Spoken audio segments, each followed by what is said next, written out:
The cold was a constant companion in the northern realms. It seeped through stone walls, crept beneath wooden floorboards, and nestled deep within the bones of those hardy enough to endure life at the edge of the Northaven wilderness. Isolde Blackthorn had grown accustomed to this perpetual chill during her 5 years of self-imposed exile. Some might call it hiding. She preferred to think of it as survival. Steam rose from the cauldron hanging over the hearth fire as Isolde stirred the mixture with practiced precision. Her slender fingers, once adorned with jewels befitting a nobleman's betrothed, now bore the calluses of a healer's hands. The scent of yarrow and elderberry filled her small cottage, mingling with the earthy aroma of dried herbs hanging from the rafters. A sharp knock interrupted her concentration. Isolde paused, her heart quickening. Visitors were rare this deep in the woods, especially with winter's first snowfall blanketing the forest. She wiped her hands on her worn apron and moved cautiously toward the door. "Who comes?" Her voice carried the faintest tremor. "It's Marcus, Lady Blackthorn, from the village." The voice was ragged with pain. "The old wounds opened again." Relief and concern washed over her in equal measure as she unbolted the door. Marcus Thornfield stood hunched in the doorway, his weathered face contorted in pain, one hand clutching his side. A veteran of the Great War, like her grandfather had been. Unlike her grandfather, Marcus had returned broken in body, if not in spirit. "Come in before you freeze," she said, guiding the old soldier to a chair near the fire. "Let me see." Marcus sank into the seat with a grunt, his breath clouding in the momentary chill that had invaded the cottage. He was well into his 70s now, his once powerful frame diminished by age, yet his eyes retained the sharp clarity of a man who had seen too much of the world to be fooled by its pretenses. "Same as before," he muttered, slowly removing his coat to reveal a blood-stained shirt beneath.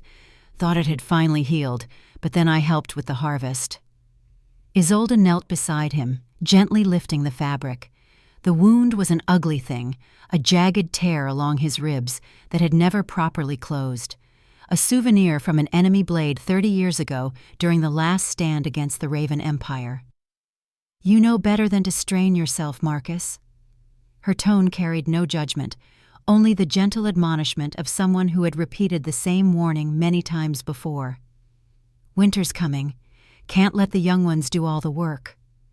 Pride colored his words, the pride of a man who had never learned to be useless.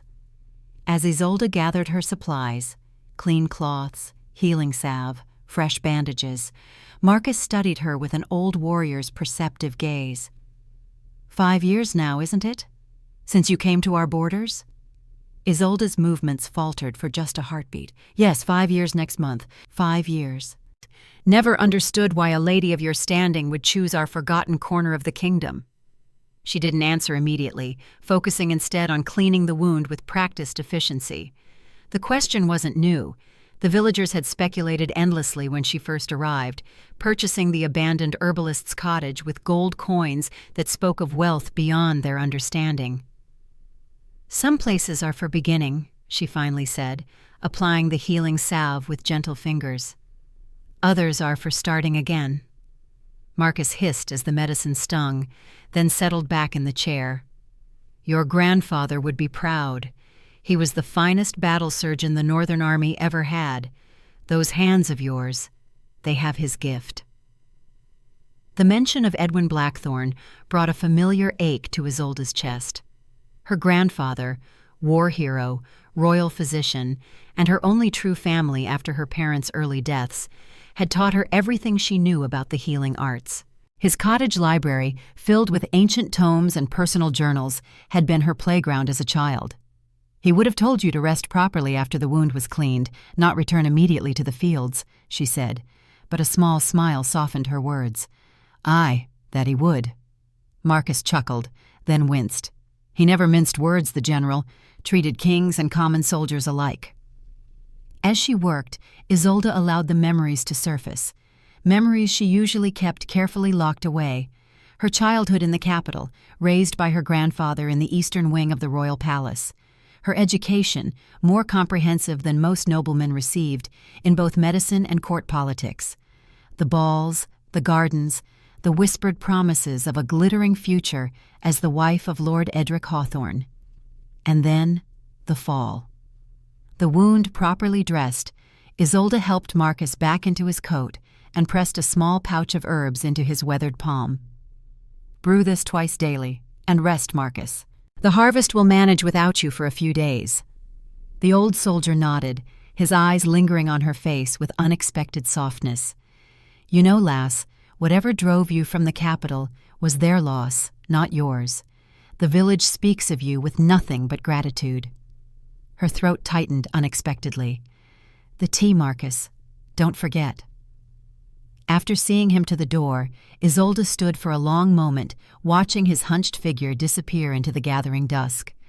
Snow had begun to fall again, thick flakes spiraling down from a sky heavy with unspent winter. Soon the path to the village would be impassable until spring's first thaw.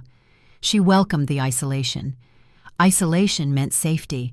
It meant no elegant lords with serpent smiles, no court physicians with their cold pronouncements, no pitying glances from women who had once called her friend.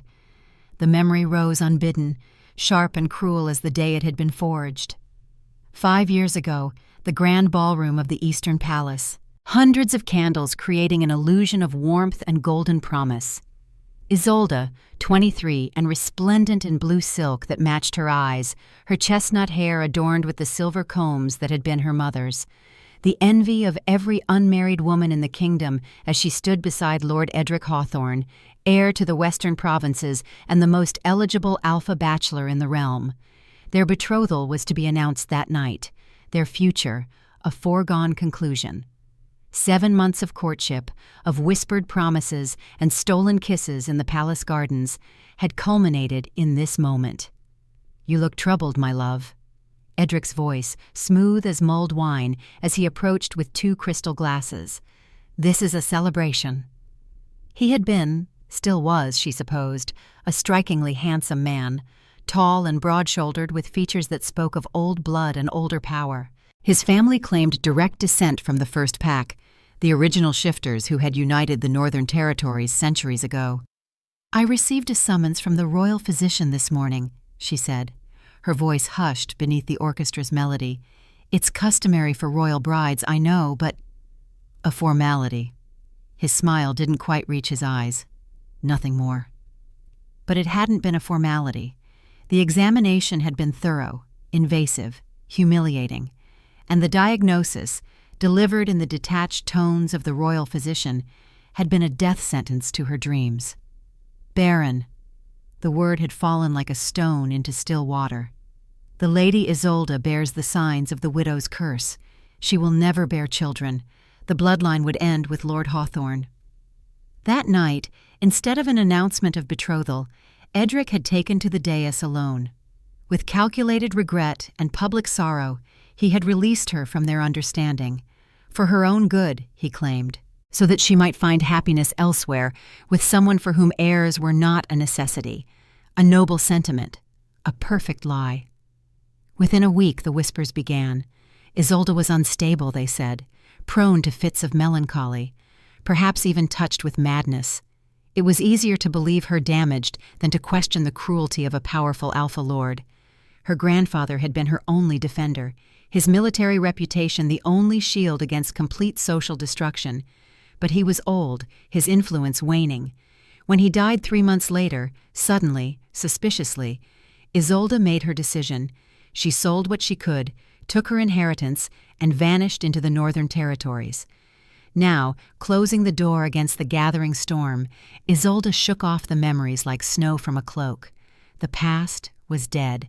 She had built something here, not the glittering future once promised, but something solid, something real. The villagers respected her skills, came to her for healing, left payment in the form of firewood and food stores. It was enough. It had to be enough. The night deepened. Isolde worked by firelight, preparing tinctures and salves for the coming winter. Outside, the wind rose, moaning through the ancient pines that surrounded her cottage. The northern forest, the shadowwood some called it, pressed close against her small clearing, a vast primeval wilderness that marked the boundary between the civilized world and the wild unknown. Most feared the forest. Isolde had sought it out. The dangers in the woods were honest in their savagery.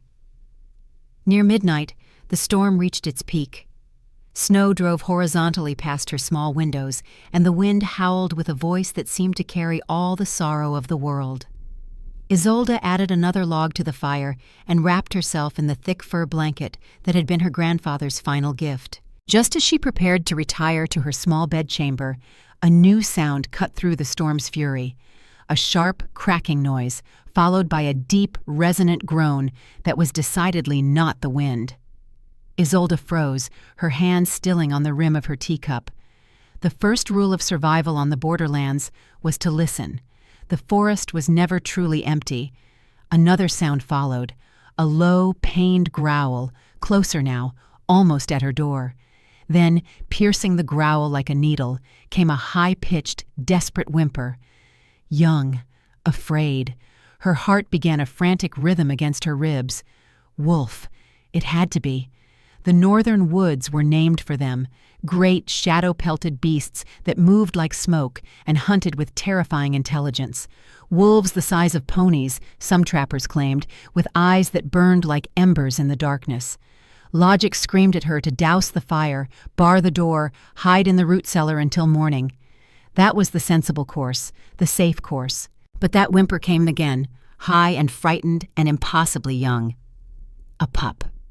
Before she could question her own sanity, Isolde found herself moving toward the door. Her grandfather's voice echoed in her memory, a gentle rumble from a lifetime ago. Compassion is not weakness, Isolde. It is the strength that holds the world together.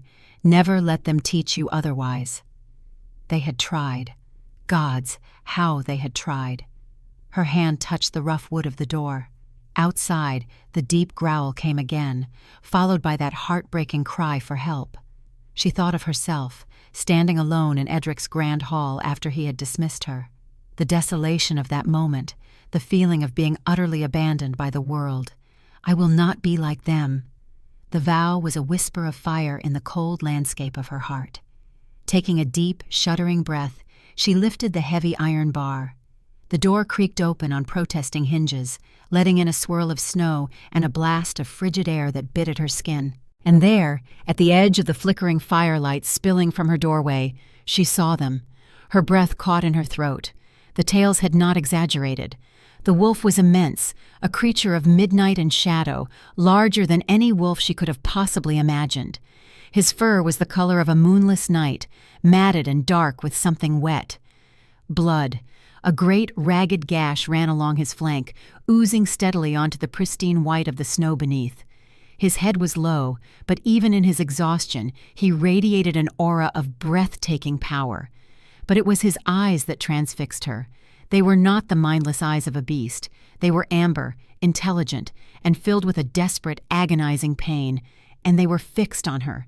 Tucked beneath his massive chin, shivering violently, was a small bundle of dark fur.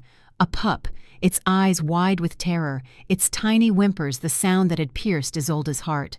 The great wolf's gaze held hers, and it was not a threat. It was a plea, a silent, desperate negotiation between two wounded creatures at the edge of the world. He did not growl. He did not snarl. He simply watched her with those impossible eyes. And in that amber fire, she saw a reflection of her own brokenness, her own fight for survival in a hostile world. Her fear was a living thing, a cold knot in her stomach. Every instinct screamed at her to slam the door, to run. This was a predator, the apex of this wild world. Letting it near was madness. But the pup whimpered again, a tiny, lost sound in the vast, cold wilderness, and the wolf's gaze did not waver. It was a raw, humbling thing to witness. This magnificent, powerful being brought low and begging for mercy from a lone woman in a stone cottage. Her mind flashed with images of men in fine coats turning their backs, of doors closing softly but firmly in her face, of polite, empty words that offered no comfort, no aid. She would not be one of them. "All right," she whispered, the word a puff of white in the frozen air. She wasn't sure if she was speaking to the wolf or to herself. "All right, come in then." She stepped back, pulling the door wider. It was an invitation, a crossing of a boundary she had sworn to keep sacred. Her safe place, her sanctuary from the world, now open to the most dangerous thing in it. The great wolf watched her for a long moment, as if gauging the sincerity of her offer. Then, with a pained grunt, he began to move. He hauled his massive body forward, dragging his injured leg. The effort was immense. He nudged the pup ahead of him with his nose, urging it toward the square of light and warmth. The pup, emboldened by its parents' prompting, took a few hesitant, stumbling steps before scurrying across the threshold and huddling near the warmth of the hearth, still trembling. Then the wolf followed, collapsing just inside the doorway, his body hitting the floorboards with a heavy, final-sounding thud. His breathing was ragged, shallow. The metallic, coppery scent of his blood filled the small cottage, thick and cloying. Isolde closed the door, shutting out the wind and the howling dark. She slid the bar back into place. The sound was heavy, definitive. She was locked inside with a dying giant and its child. For a moment, she could only stand there, her back pressed against the cold wood of the door, her heart hammering a frantic rhythm against her breastbone. What have I done? The question was a silent scream in her mind. This was suicide, a foolish, sentimental act that would be her end. But then her gaze fell on the pup, curled into a tight ball by the fire, its tiny body shaking with cold and fear. And she looked at the great wolf, his magnificent form laid low, his amber eyes clouded with pain but still fixed on his child. A silent, unwavering sentinel, even on the brink of death. Her training, the knowledge passed down from her grandfather, clicked into place. It overrode the fear, giving her purpose, a path through the terror. "All right," she said, her voice steadier now. She spoke softly, as if soothing a frightened horse. "Let's see what we're dealing with." She approached slowly, her hands held out, palms open to show she meant no harm. The wolf watched her every move, a low rumble starting deep in his chest as she neared his flank. It wasn't a growl of aggression, but of pain. "I know," she murmured. "I know it hurts, but I have to look. I can't help if I don't look." She knelt beside him, the scent of blood and wet fur and wildness overwhelming her senses. The gash was long and deep, torn into the powerful muscle of his haunch. It was jagged, not the clean slice of a hunter's knife, but the brutal work of claws or teeth. Another predator, something big enough to challenge this giant. The bleeding was steady, too steady. If she couldn't stop it, he would be dead by morning. "I need to clean it," she told him, her voice a low, continuous stream of sound. "It's going to sting. I'm sorry." She moved to her stores, her grandfather's legacy of dried herbs and tinctures.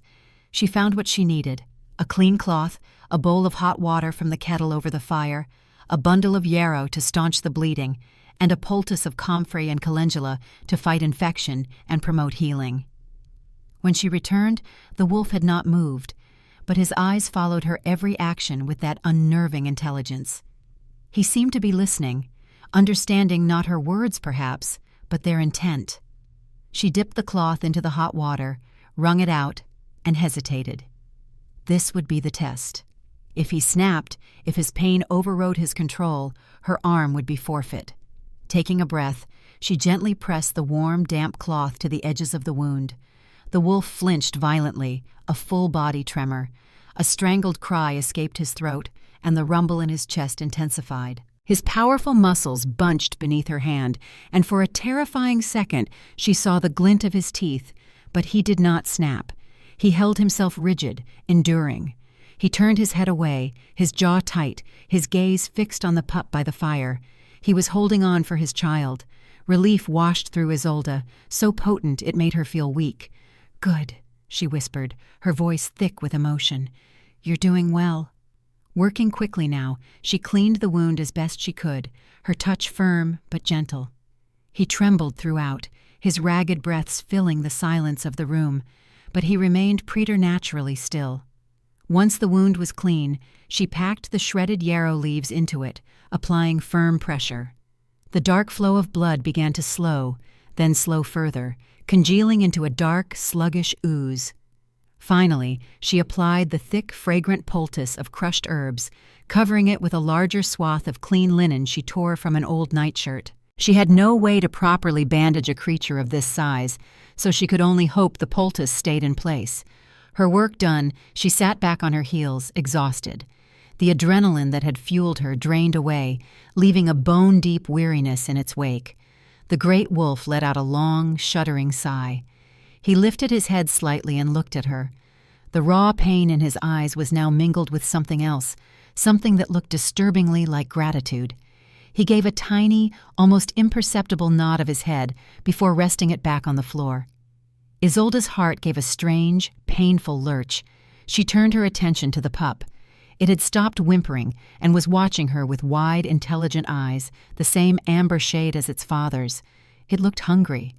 She had some leftover broth from her evening meal. She warmed it, pouring it into a shallow bowl. She placed it on the floor near the pup, who sniffed it tentatively before beginning to lap at it with a tiny pink tongue. The small domestic sound of the pup drinking broth in her cottage was so surreal, so at odds with the massive, bleeding predator lying on her floor, that Isolde almost laughed. The hysteria was close, bubbling just beneath the surface. She forced it down. She was tired. She needed to sleep. But where? Her bed was a small cot in the corner, but she couldn't bring herself to lie down, to be so vulnerable. She settled for her chair by the fire, pulling her blanket around her shoulders. She would watch, just for a while. The fire crackled. The pup, its belly full, curled up again, this time pressing against the warm bulk of its father's chest. The great wolf was breathing more deeply now, more evenly. His eyes were closed. Sleeping or unconscious? She couldn't be sure. The night stretched on, thick and silent but for the sounds of breathing. Isolde watched the rise and fall of the giant's chest, the twitch of the pup's paws as it dreamed. A strange, fragile peace settled over the little cottage. It was a peace born of shared crisis, of a truce declared between the wild and the wounded. She had opened her door to death and instead had invited in a strange, broken family. She did not know their story, where they had come from, what monstrous thing had attacked them. She only knew that in their desperation they had chosen her, and in her loneliness she had chosen them. As her eyelids grew heavy and she finally drifted into a fitful, shallow sleep, her last coherent thought was not of fear, but of a profound and aching curiosity. Who are you? She did not dream of the capital that night. She did not dream of Edric's betrayal, or the physician's cold pronouncement, or her grandfather's funeral pyre. Instead, she dreamed of running through a moonlit forest, swift and powerful, with the wind in her fur and the scent of pine in her nostrils. She dreamed of freedom and strength and belonging. She dreamed of pack. And somewhere, deep in the ancient, primeval heart of the northern forest, something ancient and powerful stirred in response. The balance had shifted. The wheel of fate had begun to turn. The Omega who had been hidden was hidden no longer. The bloodline that was thought broken would be reforged in fire. The days that followed Isolde's fateful encounter with the wounded wolf fell into a strange new rhythm. Dawn would find her awake before the first pale fingers of light crept across the wooden floorboards, her body stiff from another night spent in the chair rather than her bed. Each morning, her gaze immediately sought the massive dark form sprawled near her door, relief washing through her when she found the creature still breathing, still alive. The wolf she called Shadow was healing at a rate that defied all logic. What should have taken weeks to mend was knitting together with unnatural speed. By the third day, he could limp around the small cottage, his amber eyes watching her every move with that unnerving intelligence. By the fifth, he was standing guard at her door when she ventured outside to gather more firewood, as if he considered himself her protector rather than her patient. The pup, too, had blossomed under her care. A bundle of boundless energy and curiosity, he explored every corner of the cottage, sniffing at her herb stores and pawing at the pages of her grandfather's journals when she left them open. He responded to her voice as if he understood every word, his head tilting at her questions, his eyes bright with an awareness no ordinary animal should possess. Isolde found herself talking to them both. the silence of her exile broken by one-sided conversations that gradually felt less and less strange. She spoke of simple things at first, explaining what she was cooking, narrating her daily tasks. But as the days passed, deeper words began to flow, truths she had buried beneath layers of carefully constructed fortitude. "The irony," she said one evening as she stirred a pot of stew over the fire, Shadow stretched out nearby, the pup curled against his flank, "is that I never particularly wanted children. Not desperately, at least." She tasted the broth, adding a pinch more dried thyme. "What I wanted was the choice, to be seen as whole, not broken." Shadow's ears twitched, his eyes never leaving her face.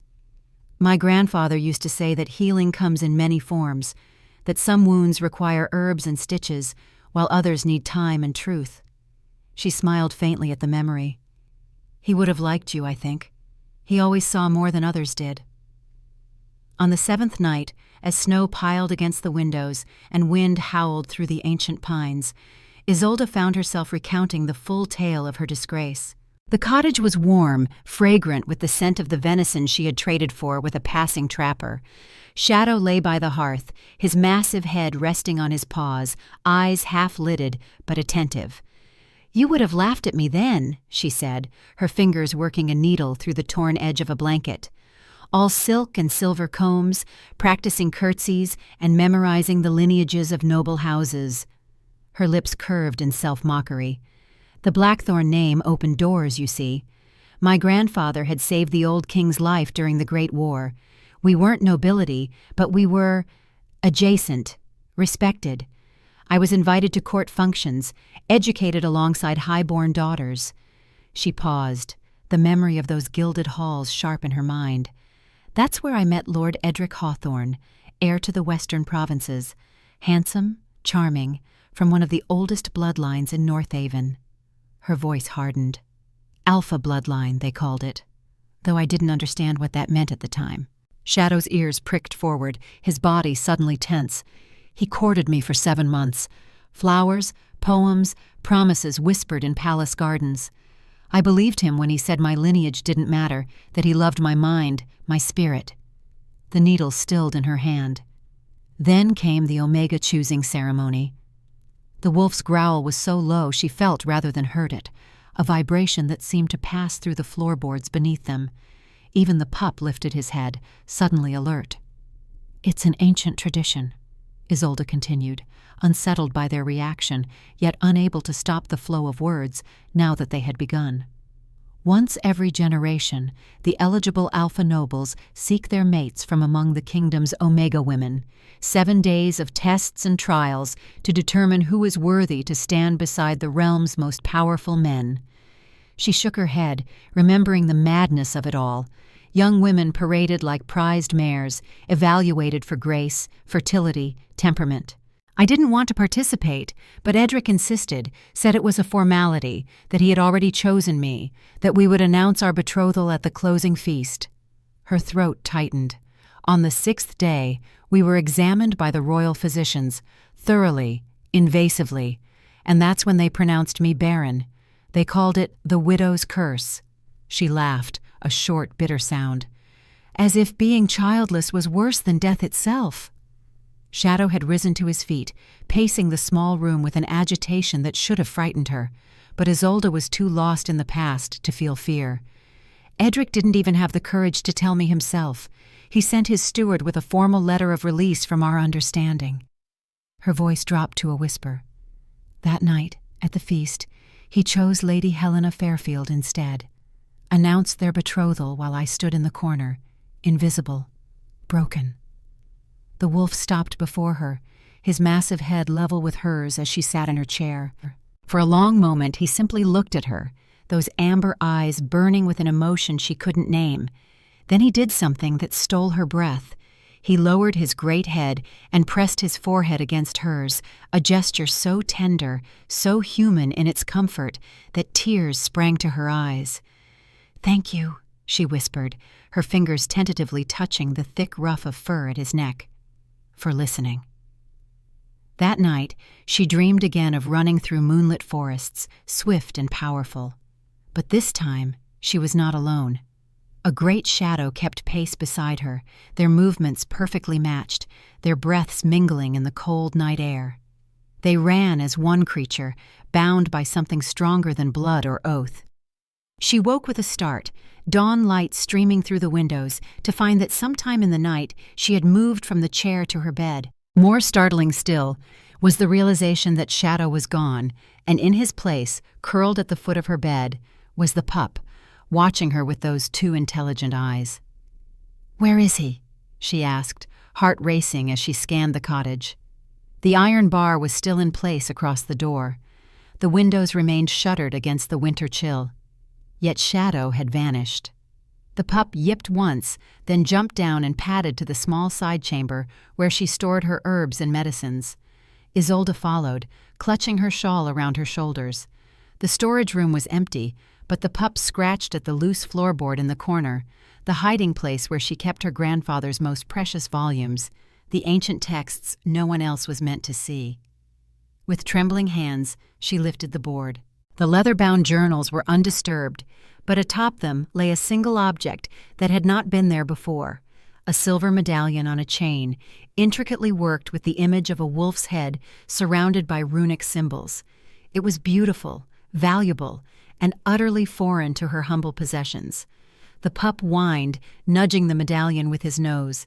Isolde picked it up, the metal warm against her palm as if it had absorbed the heat of the wearer.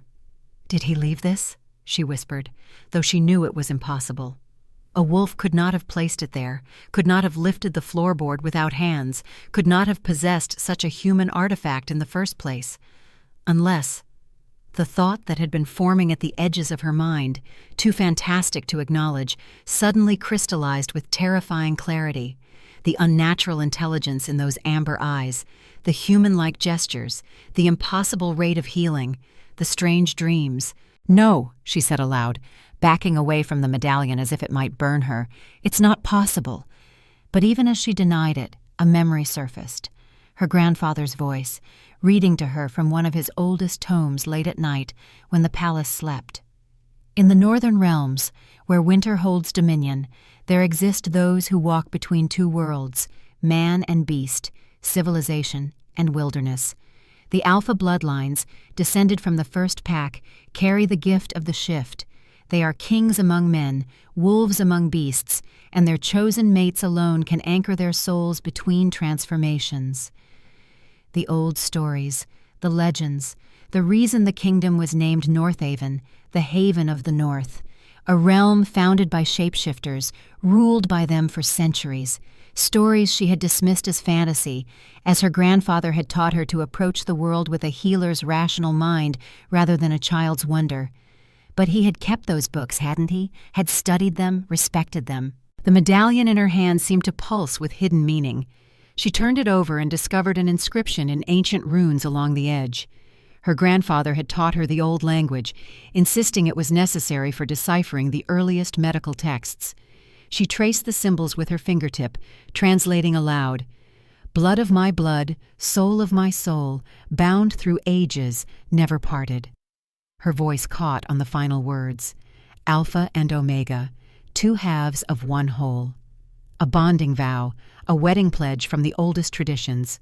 The pup yipped again, more insistently, spinning in a circle before darting to the window.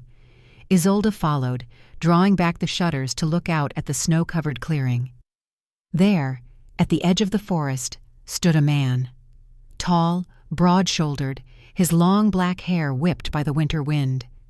Even at this distance, she could see his eyes, amber, burning like twin flames against his pale skin. He wore nothing but a pair of rough leather breeches, his chest bare despite the bitter cold. Around his neck gleamed a medallion identical to the one she held. The wound on his shoulder, visible even from here, was in precisely the same location as Shadow's injury. Their gazes locked across the distance, and Isolde felt something stir deep within her, a recognition that transcended logic or reason. This was Shadow. This was the wolf she had saved, had spoken to, had confessed her deepest wounds to. This was something impossible made flesh. The cottage door burst open with a thunderous crack.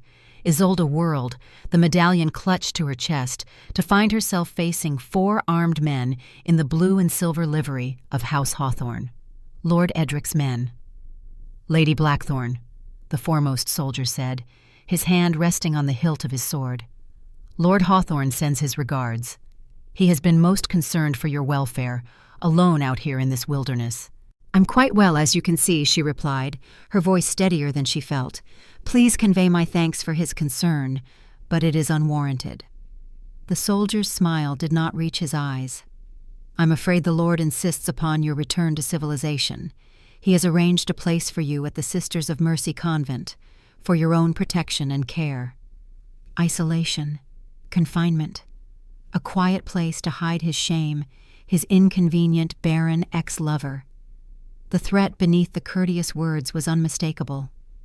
"I am not leaving," Isolde said, drawing herself up to her full height, channeling the dignity her grandfather had taught her never to surrender. "This is my home, my land. You have no authority here." The soldiers exchanged glances, then the leader's face hardened. "I'm afraid this isn't a request, my lady." He stepped forward, reaching for her arm. "You will come with us, one way or another." The medallion in her hand suddenly burned hot as flame. Through the open door, she caught a glimpse of movement at the forest's edge, the dark-haired man running toward the cottage with inhuman speed. Then chaos erupted. A blur of black exploded into the room, not the man she had seen, but Shadow in his wolf form, massive and terrible in his fury. He slammed into the lead soldier with such force that the man was lifted off his feet and hurled against the far wall with a sickening crack. The other soldiers drew their swords, faces pale with shock and terror. One lunged forward, his blade catching Shadow high on his already wounded shoulder. The wolf roared, a sound no natural animal could make, filled with rage and pain, and something darker, more ancient. "No!" Isolde screamed as Shadow's jaws closed around the soldier's sword arm, bones snapping audibly before the wolf threw the man across the room like a rag doll. Blood sprayed across the floorboards.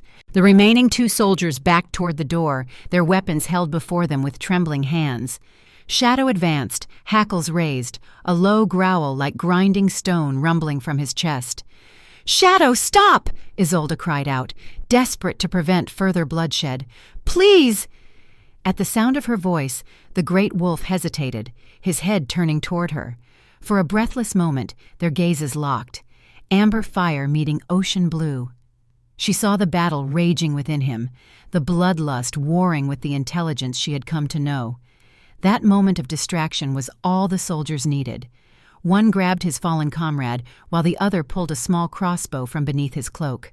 He fired, the bolt embedding itself in Shadow's already wounded shoulder. The wolf staggered, a roar of pain tearing from his throat. But instead of falling, he seemed to shimmer, his outline blurring like heat rising from summer stone. The air in the cottage thickened, charged with an energy that raised the hairs on Isolde's arms.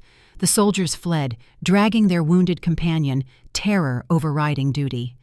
As the door swung shut behind them, Shadow collapsed to the floor, his massive body convulsing. "No, no, no," Isolde whispered, rushing to his side. "Stay with me, please." She reached for the bolt protruding from his shoulder, but before her fingers could touch it, that strange shimmering intensified. Shadow's form seemed to fold in upon itself, contracting and expanding simultaneously in defiance of natural law. Isolde scrambled backward, her back hitting the wall as light exploded from the wolf's body, a blinding flash that forced her to shield her eyes. When she could see again, Shadow was gone. In his place lay the man she had glimpsed at the forest's edge. Naked now, his powerful body curled in agony around the crossbow bolt still embedded in his shoulder. His long black hair fell across his face, but she could see the sharp line of his jaw, the proud arch of his nose, features that spoke of old blood and older power. The pup darted forward, whining anxiously as he nudged the man's uninjured arm with his nose. The man's hand lifted, weakly stroking the pup's head in a gesture of reassurance that broke Isolde's heart. All her fears, all her questions vanished in the face of his suffering. Healer's instincts took over. She moved to his side, gently brushing the hair from his face. His skin burned with fever, his breathing shallow and rapid. "I'm going to help you," she said quietly, "but I need to remove the bolt first. It's going to hurt." His eyes opened, those same amber eyes she had come to know so well, now clouded with pain, but still burning with that uncanny intelligence. He nodded once, his jaw tightening in preparation. Isolde worked quickly, her hand steady despite the thundering of her heart. The bolt had to be pushed through rather than pulled back, an excruciating process, but the only way to avoid further tissue damage. She broke off the feathered end, then, with a murmured apology, forced the shaft through his shoulder until the metal head emerged on the other side. His body went rigid with agony, a strangled cry escaping through clenched teeth. But he did not thrash or fight her ministrations. Just as Shadow had endured her treatment with preternatural control, this man, this impossible being, held himself still, allowing her to work. Once the bolt was removed, she cleaned the wound with her strongest herbal infusion. The medallion still hung from his neck, identical to the one she had found. Up close, she could see other details: a pattern of ritual scars on his chest, the calluses on his hands that spoke of a warrior's life, the faint lines at the corners of his eyes suggesting a man in his 4th decade of life. A king's face, she thought suddenly. Proud, commanding, born to rule. As if reading her thoughts, he spoke, his voice a rough velvet rumble that sent a shiver down her spine. "I am Alaric Ironheart." The name struck her like a physical blow. Not just any shapeshifter, but the new king himself, the reclusive monarch who had taken the throne after the old king's death, who was rumored to have united the fractious northern clans through sheer force of will, the Alpha King of Northaven. "The child," he continued, his gaze moving to the pup who remained pressed against his side. "My son, Kieran." At the sound of his name, the pup yipped once, then, before Isolde's astonished eyes, underwent the same shimmering transformation. Light flared, blinding in its intensity, and when it faded, a small boy of perhaps 4 years sat where the pup had been. He had his father's raven hair and amber eyes, his small face solemn as he regarded Isolde. "Hello," the child said simply, his voice high and clear. Isolde's world tilted on its axis. The medallion slipped from her nerveless fingers, clattering to the floor beside the king's outstretched hand. He closed his fist around it, his eyes never leaving her face. "And you," he said, his voice gaining strength despite his injury, "are Isolde Blackthorn, granddaughter of Edwin the Healer, the woman who should have been queen." She shook her head in denial, though whether she was rejecting his words or the impossible reality before her, she couldn't say. "This can't be happening. You can't be real." A ghost of a smile touched his lips.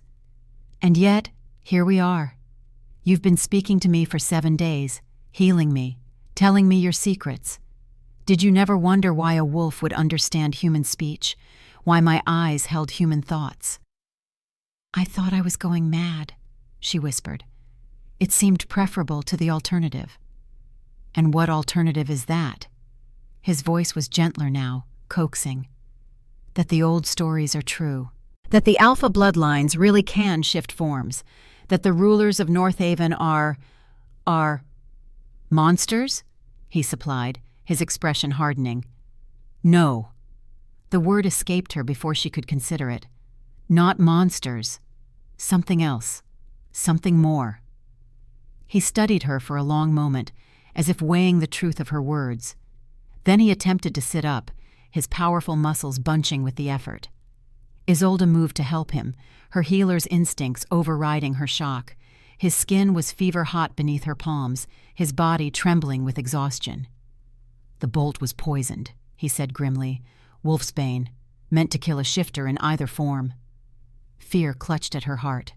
"How do I treat it?" she demanded. "Tell me what to do." But Alaric's focus had shifted, his gaze moving past her to the open door. Outside, the sound of horses' hooves pounded through the clearing, more soldiers, returning with reinforcements. "We've run out of time," he said, his voice tight with urgency. "Isolde, listen to me. The moment I touched your blood that first night, something happened. Something neither of us expected." She remembered how she had cut her hand while cleaning his wound, how her blood had mingled with his. "What are you talking about?" "A bonding. Ancient magic, older than Northaven itself. It's why I could heal so quickly in your presence, why you dreamed of running with me through the forest." His hand caught hers, his grip surprisingly strong for a wounded man. "Isolde Blackthorn, you are not barren. You were never cursed. You were poisoned, just as I was today, but slowly, over months, to prevent exactly this from happening." "Prevent what?" she whispered, though a part of her already knew the answer, had known it from the moment she saw those amber eyes watching her through the snowstorm. "The joining of our bloodlines, the fulfillment of the oldest prophecy of Northaven." His voice deepened, taking on the cadence of ritual. "When the hidden Omega bonds with the Alpha King, the elements themselves will bow, and the reign of 1,000 years shall begin." The shouting outside grew louder. They had perhaps minutes before the soldiers breached the cottage. Alaric pulled himself to his feet, swaying but determined. Little Kieran pressed against his leg, watching the door with fearful eyes. The king looked down at his son, then at Isolde, his expression a complex mixture of regret and resolve. "I never meant for this to happen," he said quietly. "I never meant to drag you into my world, my wars. I was wounded, desperate to protect my son. Your fire was a beacon in the storm. I did not know who you were until I scented your blood. By then, it was too late. The bond had begun." "What does that mean?" Isolde demanded, rising to face him. "What bond?" "Soul to soul, heart to heart. The joining of Alpha and Omega, the most sacred union in our kind." His expression softened. "You felt it too, the dreams. The connection." She couldn't deny it. From the moment Shadow had appeared at her door, something had changed within her. A warmth, a sense of recognition that defied explanation.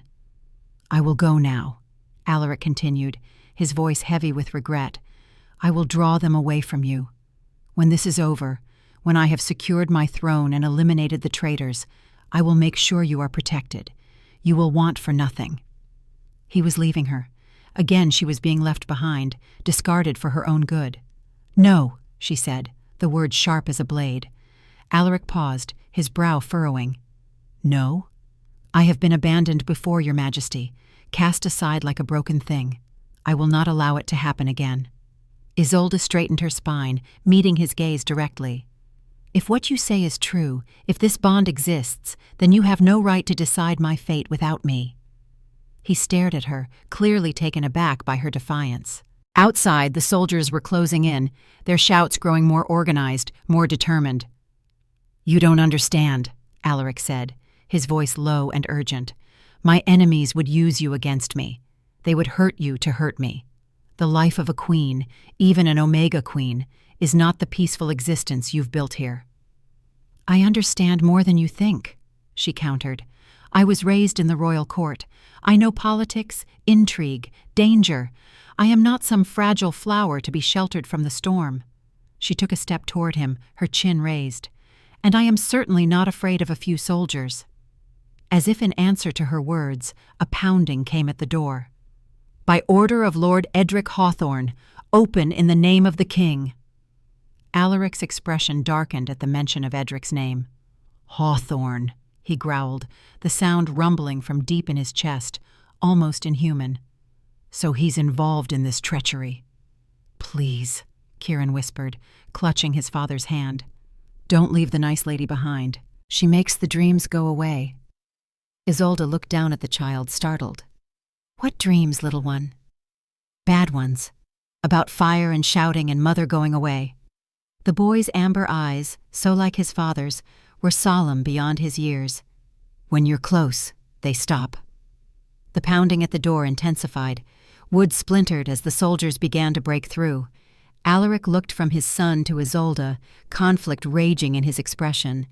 Then, with a sound that was half sigh, half growl, he reached for her hand. His touch sent a jolt of warmth up her arm, as if her very blood recognized his. "If you come with us," he said, his voice low and intense, "there is no going back. You will be entering a world of danger and power beyond anything you have known." Isolde thought of the lonely years in this cottage, of the emptiness that had hollowed her out from within. She thought of Shadow's amber eyes watching her with that impossible understanding, of the comfort she had found in his silent presence. She thought of little Kieran, motherless and haunted by nightmares, and she thought of Edric Hawthorne, who would lock her away to protect his own ambitions. Her answer was simple, decisive. "I'm ready." Alaric nodded once, his expression shifting to one of grim determination.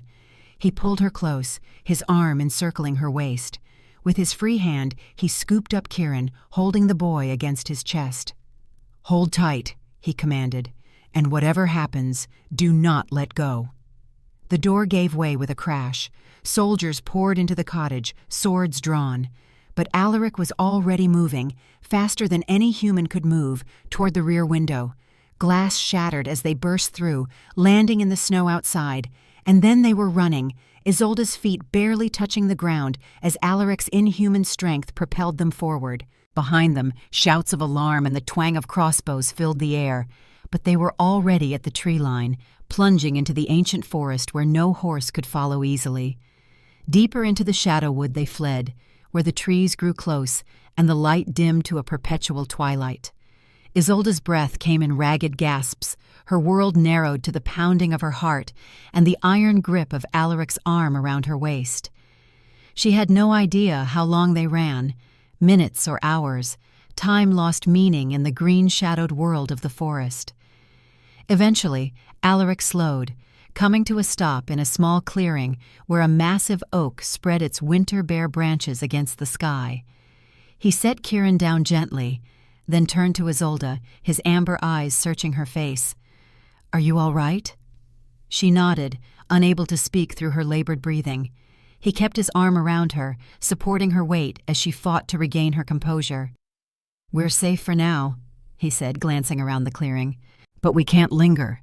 We need to reach the northern stronghold before nightfall." Isolde looked up at him, this impossible man who had changed her life in the span of a week, the Alpha King of Northaven, wounded and hunted in his own realm, the wolf who had listened to her deepest secrets with silent understanding. "Why me?" she asked simply. "Of all the women in Northaven, why would fate bind you to me?" Alaric's expression softened, a hint of that same tender regard Shadow had shown her warming his stern features. "Perhaps because you see beyond the monster to the man beneath. Perhaps because your heart is strong enough to rule alongside mine. Or perhaps," he added, his voice dropping to a whisper, "because you, Isolde Blackthorn, are exactly what this broken kingdom needs. Not just an Omega mate for its Alpha King, but a healer for its wounded soul." He lifted her hand, pressing his lips to her palm in a gesture that sent heat coursing through her veins. "The journey ahead will not be easy, but I swear to you, by the old magic that bound us, you will never again be abandoned or forgotten. From this day forward, you walk as my equal, my partner, my queen." In that moment, standing in the ancient forest, with snow falling gently around them, and a child watching with solemn eyes, Isolde felt something shift within her, a piece of herself clicking into place, a wound beginning to heal. This was not the life she had planned, not the path she would have chosen, but as Alaric's hand tightened around hers and Kieran slipped his small fingers into her free hand, she realized it was the life she was meant for all along. "Then let us begin," she said, her voice steady with newfound purpose. "My king." The journey north took 3 days. 3 days of pushing through dense forest where no path existed, of sleeping in makeshift shelters beneath ancient pines, of constant vigilance against both the elements and pursuers. For Isolde, raised in the comforts of court and then the modest security of her cottage, it was an education in survival unlike any she had known. Alaric never shifted back to wolf form. The poisoned bolt had weakened him too severely, and though he would not admit it, Isolde could see the toll it was taking. His face grew more drawn with each passing day, his amber eyes bright with fever. Yet he pushed on relentlessly, one arm cradling Kieran when the boy tired, the other often steadying Isolde as they navigated treacherous terrain. They spoke little during their journey. There was no energy to spare for conversation, and too many questions hung between them, too vast and complicated for hasty answers. Instead, they communicated in gestures, in shared water skins and divided rations, in the silent coordination that developed naturally as they moved as a unit through the wilderness. On the third night, as they huddled in a shallow cave, a sudden squall lashing the forest outside, Isolde finally broke the silence. "The poison," she said, her voice rough from disuse. "It's not getting better." Alaric, seated at the cave's entrance with Kieran asleep against his chest, did not turn. "No. Without proper treatment, we'll reach the northern stronghold tomorrow." His voice was steady, but she caught the slight tremor in his hands. "There are healers there." Isolde moved to his side, her healer's instincts overpowering her hesitation. Placing her palm against his forehead, she felt heat radiating from his skin. Too much heat. "Let me check the wound." He did not resist as she gently pulled aside the makeshift bandage she had fashioned from strips of her underskirt. The sight beneath made her breath catch. The puncture was not healing. Instead, black tendrils spread outward from it, a spiderweb of corruption beneath his skin. "Wolfsbane," he confirmed, watching her expression, "mixed with something else, something older." "There must be something I can do." Frustration edged her voice. "My grandfather's journals mentioned antidotes for various poisons. If I had access to my supplies, it was meant for me specifically." Alaric's voice remained level, accepting. "A royal assassin's blend. They've been trying to kill me since I took the throne." Isolde sat back on her heels, studying his face in the dim light. "Why? Because you're different? Because you rule differently than your predecessors?" A humorless smile touched his lips. "Because I am exactly like my predecessors, but unwilling to be controlled. The old houses, Hawthorne, Ravenshadow, Ebonheart, they've held the real power for generations. They allowed my father his crown as long as he played their game. And you refuse to play. I refuse to sacrifice the kingdom for their profit." His gaze shifted to Kieran, softening. "I refuse to raise my son in a court of vipers and sycophants." Isolde considered his words, pieces falling into place. "That's why Edric was so desperate to find me. I'm a threat to whatever plans they have. More than you know." Alaric shifted, grimacing as the movement pulled at his wound. "The old prophecy speaks of the hidden Omega, the one who would unite with the Alpha King and usher in a new era. They've been working for generations to ensure it never comes to pass. By eliminating potential Omegas," the realization was bitter on her tongue. "The examinations before the choosing ceremony, they weren't looking for barren women. They were looking for true Omegas. And poisoning them." Alaric's hand covered hers, his touch warm with fever. "Making them believe they were flawed, broken, when in truth they were the most powerful of all." Kieran stirred in his sleep, whimpering softly. Alaric soothed him with a gentle hand, murmuring reassurances until the boy settled again.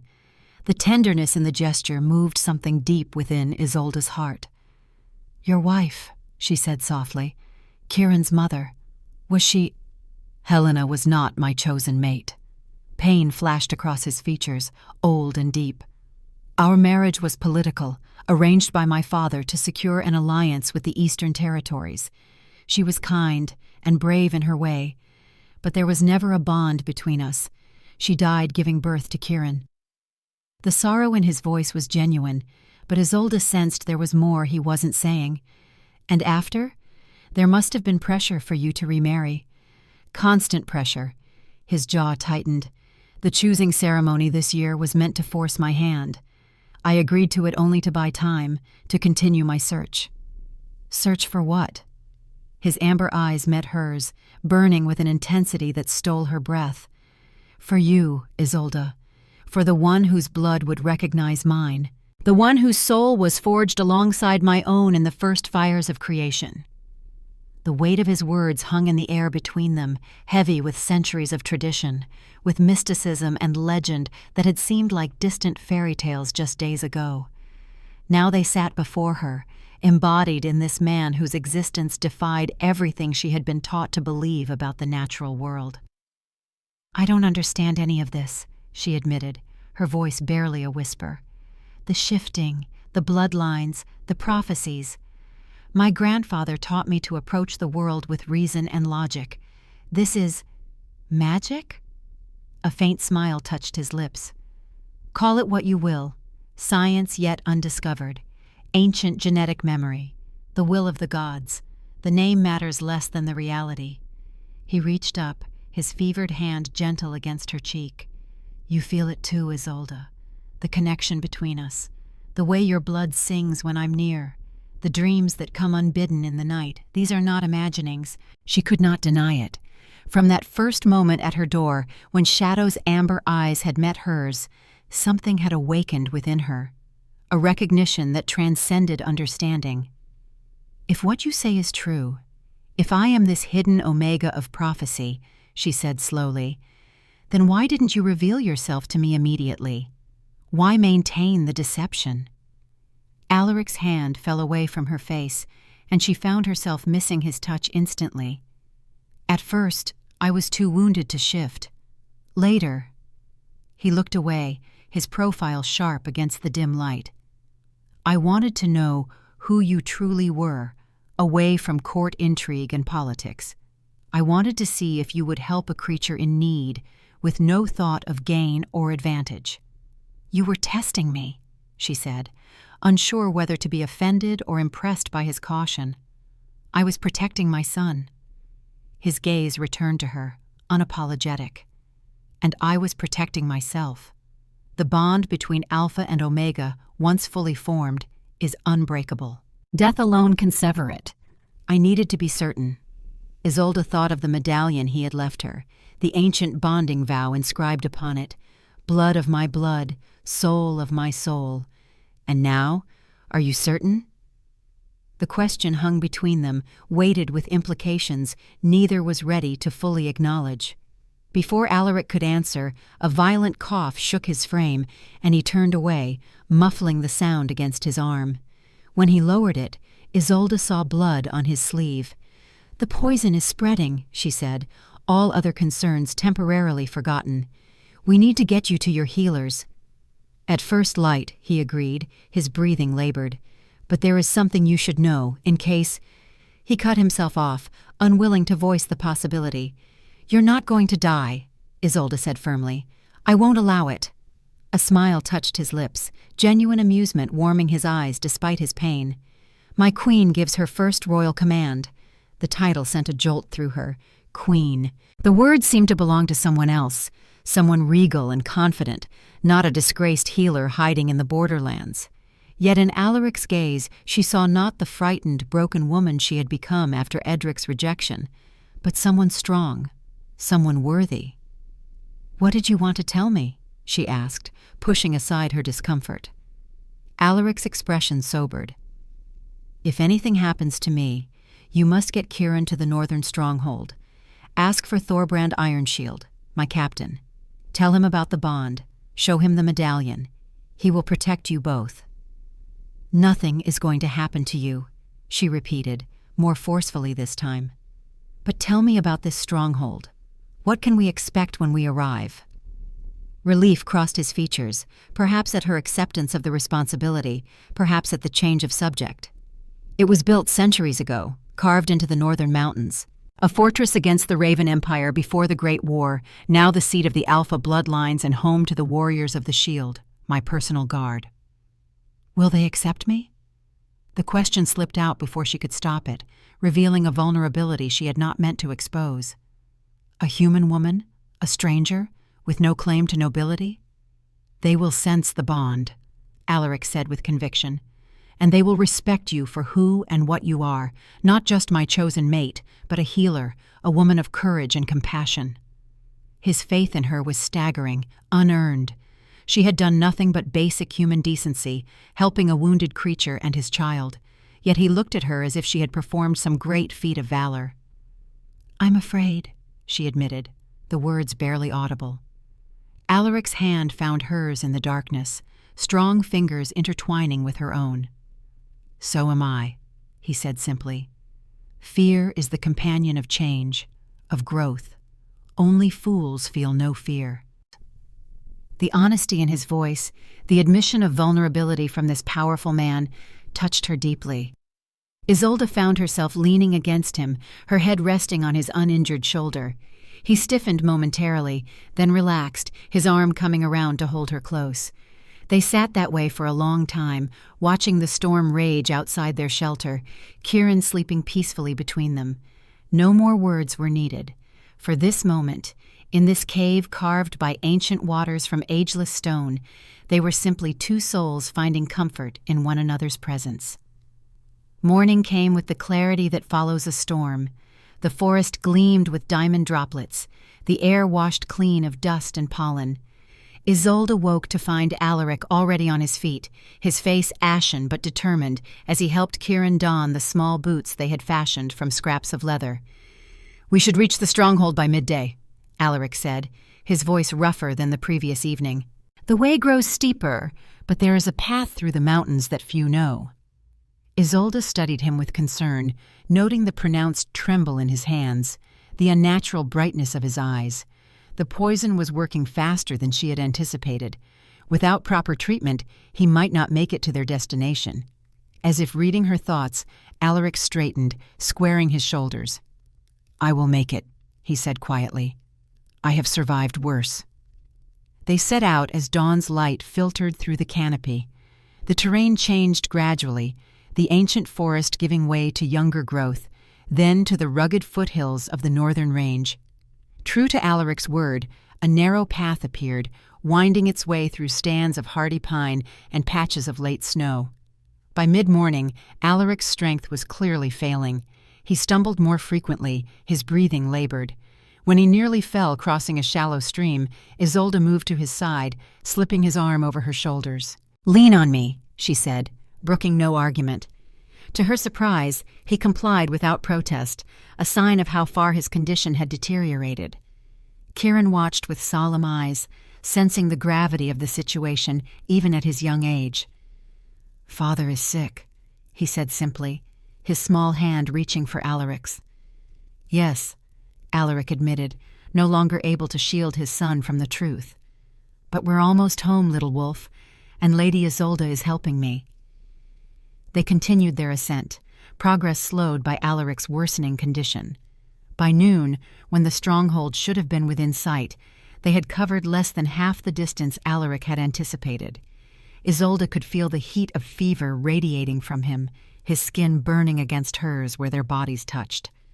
"We need to rest," she said finally, as they reached a small plateau overlooking the valley below. "No time," Alaric panted, each word clearly costing him. "Hunters could be following." But even as he spoke, his knees buckled. Isolde barely managed to lower him gently to the ground, Kieran crying out in alarm. The king's breathing came in shallow gasps, his eyes unfocused. "Father!" Kieran knelt beside him, small hands clutching at Alaric's tunic. "Wake up!" Isolde pressed her palm to Alaric's forehead, then checked his pulse. Too fast, too erratic. The wound on his shoulder had blackened further, the corruption spreading visibly across his chest. Without immediate intervention, he would not survive another hour. Desperation clawed at her throat.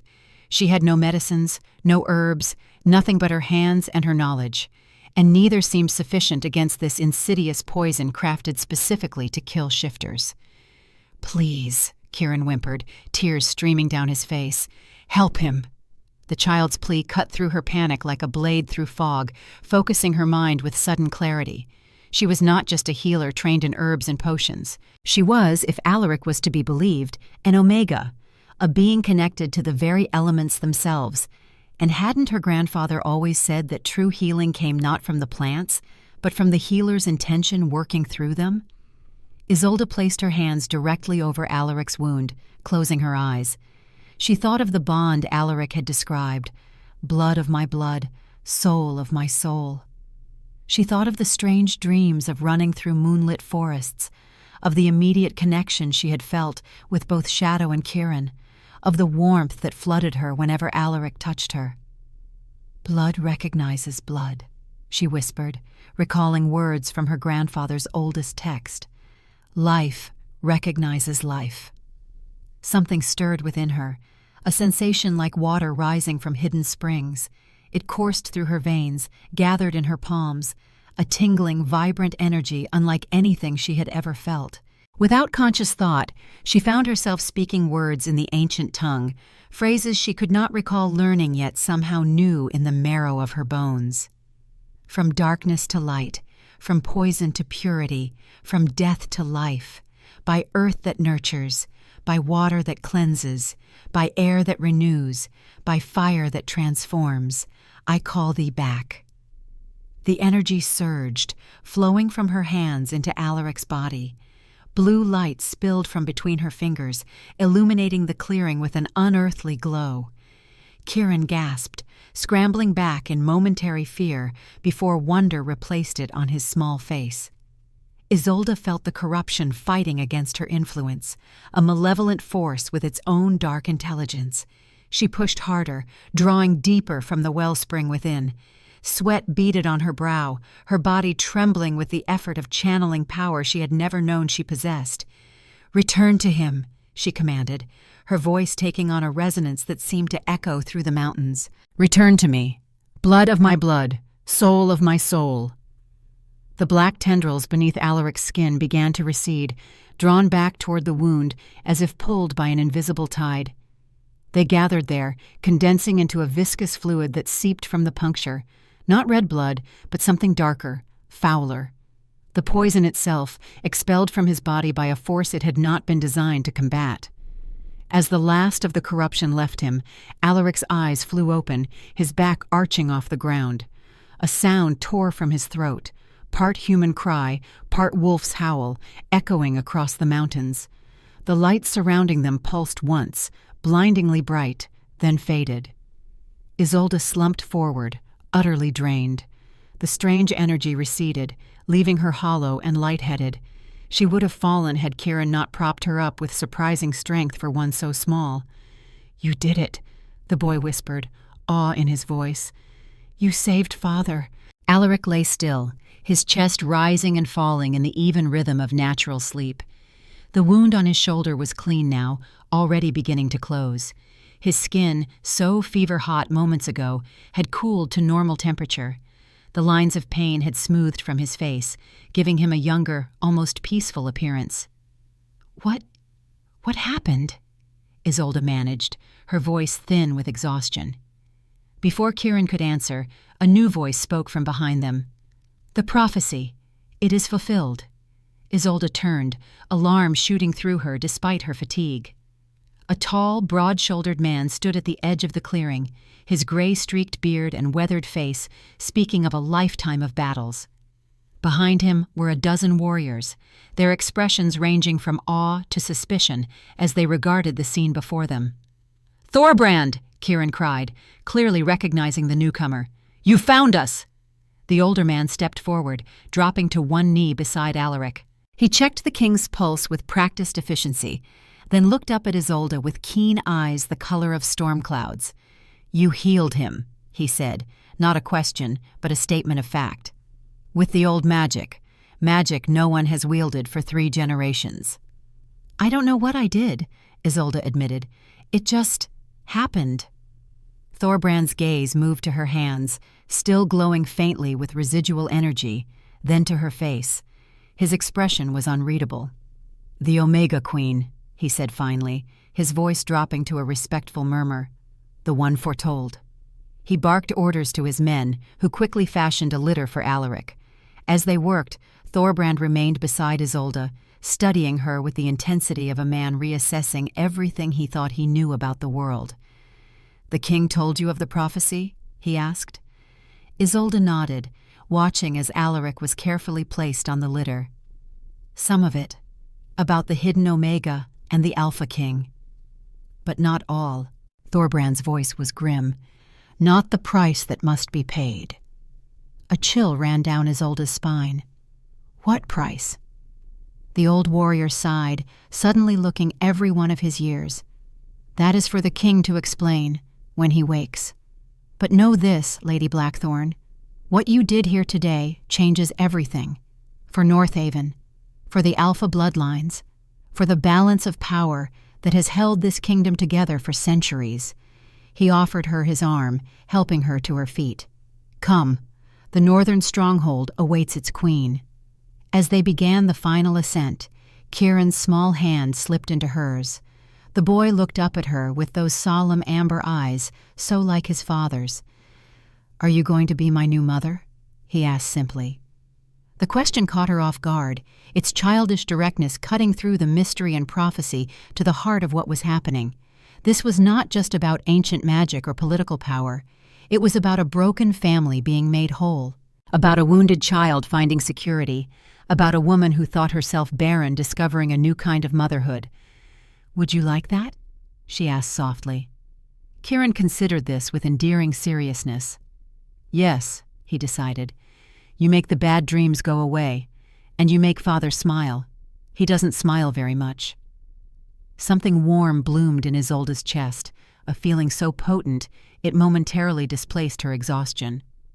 "Then I would be honored," she told him, squeezing his hand gently. Ahead, the path curved sharply, disappearing into a narrow cleft in the mountainside. As they approached, Isolde caught her first glimpse of the northern stronghold. Not a castle perched on a peak as she had imagined, but a fortress carved into the living mountain itself. Massive gates of ironwood and steel guarded the entrance, flanked by watchtowers where guards in silver and black stood vigilant. Above the gates, carved deep into the stone and inlaid with silver that caught the sunlight, was the sigil of the Royal House of Northaven, a wolf's head surrounded by a crown of stars, the same symbol that adorned the medallion Alaric had left for her, the one now hanging around her neck. As their small procession approached, horns sounded from the watchtowers, 3 long blasts that echoed through the mountains. The massive gates swung open, revealing a tunnel lit by blazing torches that led deep into the heart of the mountain. "The king returns!" voices called from within. "The king returns!" But as Isolde stepped through those ancient gates, Alaric unconscious on the litter behind her, Kieran's small hand trustingly in hers, she heard other whispers rising around them, spreading from guard to servant to courtier like wildfire. "The Omega Queen," they murmured, eyes wide as they took in her simple clothing, her exhausted but proud bearing, the faint glow still emanating from her skin. "The Queen has come at last." And in that moment, crossing the threshold from one life into another, Isolde Blackthorn understood that there was no going back. The cottage in the forest, the lonely existence she had carved for herself, those belonged to a different woman, a broken vessel waiting to be filled.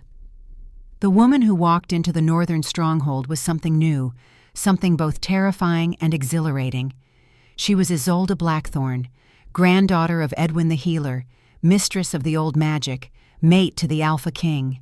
She was the Queen of Wolves, and she was finally home. The northern stronghold lived up to its name. Carved directly into the living rock of the mountain, its vast halls and chambers extended deep beneath the surface, a labyrinth of stone and iron illuminated by blazing torches and gleaming crystal formations that captured and amplified light. Isolde had never seen anything like it, this marriage of nature's grandeur and human craftsmanship. It was both ancient and timeless, a testament to the enduring power of the Alpha bloodlines. 4 days had passed since their arrival, 4 days of whispers and stares as Isolde moved through corridors where no outsider had tread in generations. 4 days of learning the rhythms and customs of a society unlike any she had known at court. 4 days of anxious vigil at Alaric's bedside as he fought the lingering effects of the poison. Though she had purged the toxin from his body, the damage had been extensive. The king drifted in and out of consciousness, his powerful frame weakened by the ordeal. The royal healers, a solemn group of elderly Beta women, had initially regarded Isolde with suspicion, but after witnessing her unprecedented feat of elemental magic, They had stepped back, allowing her primary care of the king while offering their own remedies as supplements. On this fourth morning, Isolde sat in a window alcove of her assigned chambers, watching dawn light creep across the distant valley. The rooms were spacious and well-appointed, though austere by the standards of the Eastern court. Stone walls hung with tapestries depicting great wolf packs running beneath starlit skies. A massive bed carved from a single piece of ancient oak. A hearth where fire burned continuously, warming the mountain air. A soft knock at the door interrupted her thoughts. "Enter!" she called, expecting one of the servants who had been assigned to attend her. Instead, Thorbrand stepped into the room, his weathered face as impassive as ever. In the days since their arrival, she had come to appreciate the old warrior's straightforward manner. He alone seemed neither awed nor suspicious of her presence, treating her with the same gruff respect he showed everyone. "The king is awake," he said without preamble. "He asks for you." Isolde's heart quickened. His condition? Improved, lucid, hungry. A ghost of a smile touched Thorbrand's lips. Always a good sign with our kind. Our kind. The casual phrase underscored how alien this world still was to her. A society where shifting between human and wolf forms was accepted as natural, where bloodlines and ancient prophecies determined destiny. She rose, smoothing the simple green dress she had been provided. Her cottage clothing had been deemed inappropriate for her station, though no one had yet dared speak openly of what that station might be. "I'll come at once." Thorbrand nodded, then hesitated. "The council has also requested an audience. They've been patient, but questions mount." "What council?" "The Alpha Council. 7 clan leaders who govern alongside the king. They wish to assess you." The implications were clear. They wished to determine whether she was truly the Omega Queen of Prophecy or merely another pretender to power. Isolde lifted her chin, channeling a confidence she didn't entirely feel. "I'll meet with them after I've seen the king." Thorbrand studied her for a moment, then inclined his head in a gesture that held more respect than his usual cursory nod. "As you wish, my lady." They walked in companionable silence through the winding corridors. Unlike the labyrinthine Eastern palace with its deliberately confusing layout designed to thwart assassins, the stronghold's passages followed logical patterns that Isolde was beginning to recognize. North led deeper into the mountain, to the Sacred Heart Chamber where clan ceremonies took place. South led to the massive gates and the outer world. East housed the royal family and highest-ranking officials. West contained the barracks, training grounds, and workshops. The king's chambers were located at the highest level of the eastern wing, where carefully engineered shafts allowed natural light to penetrate deep into the mountain. 2 warriors of the shield stood guard outside the ornately carved doors, their faces impassive, but their eyes flickering with curiosity as Isolde approached. "The Lady Blackthorn to see His Majesty," Thorbrand announced. The guards opened the doors without question, revealing a suite of rooms far larger than Isolde's own. The antechamber was clearly designed for official business, with a massive stone desk and chairs arranged for private audiences. Beyond lay the king's personal quarters, visible through an arched doorway. Kieran burst from the inner room, his face alight with joy. "Isolde!" He launched himself at her, wrapping small arms around her waist. "Father is awake! He's eating a whole deer!" She laughed despite herself, the child's exuberance infectious. "A whole deer? That seems ambitious." "Well, it's only part of one," Kieran admitted, "but he says he's hungry enough for a whole one." "Then we shouldn't keep him waiting." She smoothed the boy's unruly hair, marveling at how quickly she had grown attached to him. In just the span of a fortnight, this child had claimed a piece of her heart she had never expected to give. Alaric was indeed awake, propped against a mountain of pillows in a bed that dwarfed even Isolde's generous accommodations. A tray of half-eaten food sat beside him, venison, bread, and fruit, with the meat notably rare. His skin had regained its healthy color, and the wound on his shoulder was now just a pink scar, the black corruption completely gone. He looked up as they entered, and something in his amber eyes sent a flutter through Isolde's chest. Relief, recognition, and something deeper, something that resonated with the growing warmth in her own heart. "Leave us," he said to the attendants who hovered nearby. They bowed and withdrew, though Kieran remained, climbing onto the foot of his father's bed with the casual entitlement of childhood. "You look better," Isolde said, suddenly uncertain how to address the king, now that they were no longer running for their lives. The intimacy they had shared in the wilderness, physical proximity, shared danger, emotional confessions, seemed both immediate and distant in these formal surroundings. "Thanks to you." His voice was stronger than she expected, the rough velvet rumble she remembered. "Thorbrand told me what you did. Elemental magic. The old power." She shook her head. "I don't know what I did. It just happened." "No," Alaric said firmly. "You called it forth. You commanded it. No one has wielded such power in generations." Isolde moved closer to the bed, studying him with a healer's critical eye. "Your color is good. How do you feel? Any lingering pain? Weakness?" A smile touched his lips. "Always the healer. I feel renewed, as if the poison burned away more than just flesh. It clarified things." "What things?" His gaze held hers, unwavering. "My purpose. My path forward. Our path." The word hung between them, weighted with implication.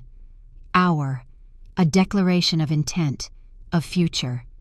"The council wishes to see me," she said, not quite ready to address what that simple pronoun might mean.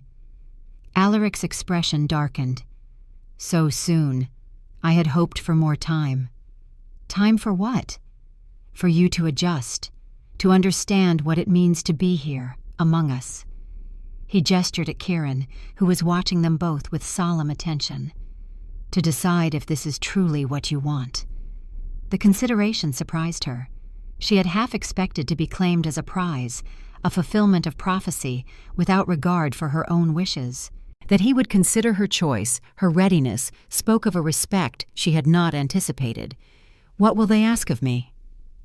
"They will test you," Alaric said bluntly. "Your lineage, your intentions. They will want proof of the bond." "And if I fail their tests?" His jaw tightened. "You won't." "But if I do?" Alaric shifted, sitting up straighter, despite what must have been lingering discomfort. "Then I will defend your place at my side by ancient right of challenge. But it won't come to that." The fierce certainty in his voice stirred something primal within her, a recognition that transcended rational thought. This man, this alpha, would fight for her, not as a possession, but as an equal he had chosen, and who had chosen him in return. "Tell me about the council," she said, seating herself carefully on the edge of the bed. Kieran immediately scooted closer, leaning against her side in a gesture of trust that warmed her heart. Alaric's expression turned thoughtful. 7 clan leaders representing the oldest bloodlines of Northaven. Thorbrand, you know, head of Clan Ironshield. They're warriors, protectors. Then there's Erica Stormborn of the Eastern Territories, a traditionalist but fair-minded. Galen Ravenshadow of the South, brilliant but ambitious, always calculating advantage. "Ravenshadow," Isolde repeated, "like the royal archmage, Silas Ravenshadow?" "His brother." Alaric's eyes narrowed. "You know of him?" "Only by reputation. He attended court when I was there, advising on magical matters." She hesitated, reluctant to voice suspicions without evidence. "He was close to Lord Edric." Understanding dawned in Alaric's expression. "The poison on the crossbow bolt. It would require someone of significant magical knowledge to create it." "And access to rare ingredients," Isolde added. "Wolfsbane grows only in specific conditions. The royal gardens maintained a small plot for medicinal purposes, strictly controlled." Alaric absorbed this, his face hardening into the regal mask she had glimpsed during their flight. "It seems our enemies are more coordinated than I had believed. All the more reason to secure our position quickly." He reached for her hand, his larger one engulfing hers. The simple contact sent warmth cascading through her, as if some dormant part of herself recognized and responded to his touch on a level beyond conscious thought. "Isolde," he said, his voice lowering. Before you face the council, there is something you should know. Something I should have told you before." The grave tone sent a thread of unease through her. "What is it?" "The prophecy. The full prophecy." Kieran, sensing the shift in mood, pressed closer to Isolde's side, his small face solemn. Alaric noticed and sighed. Perhaps it would be better if Kieran— "No," Isolde interrupted gently. "Whatever affects us, affects him too.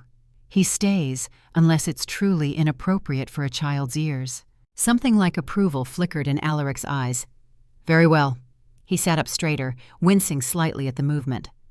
"The prophecy, as it's commonly known, speaks only of the hidden Omega, who will join with the Alpha King to usher in a new era.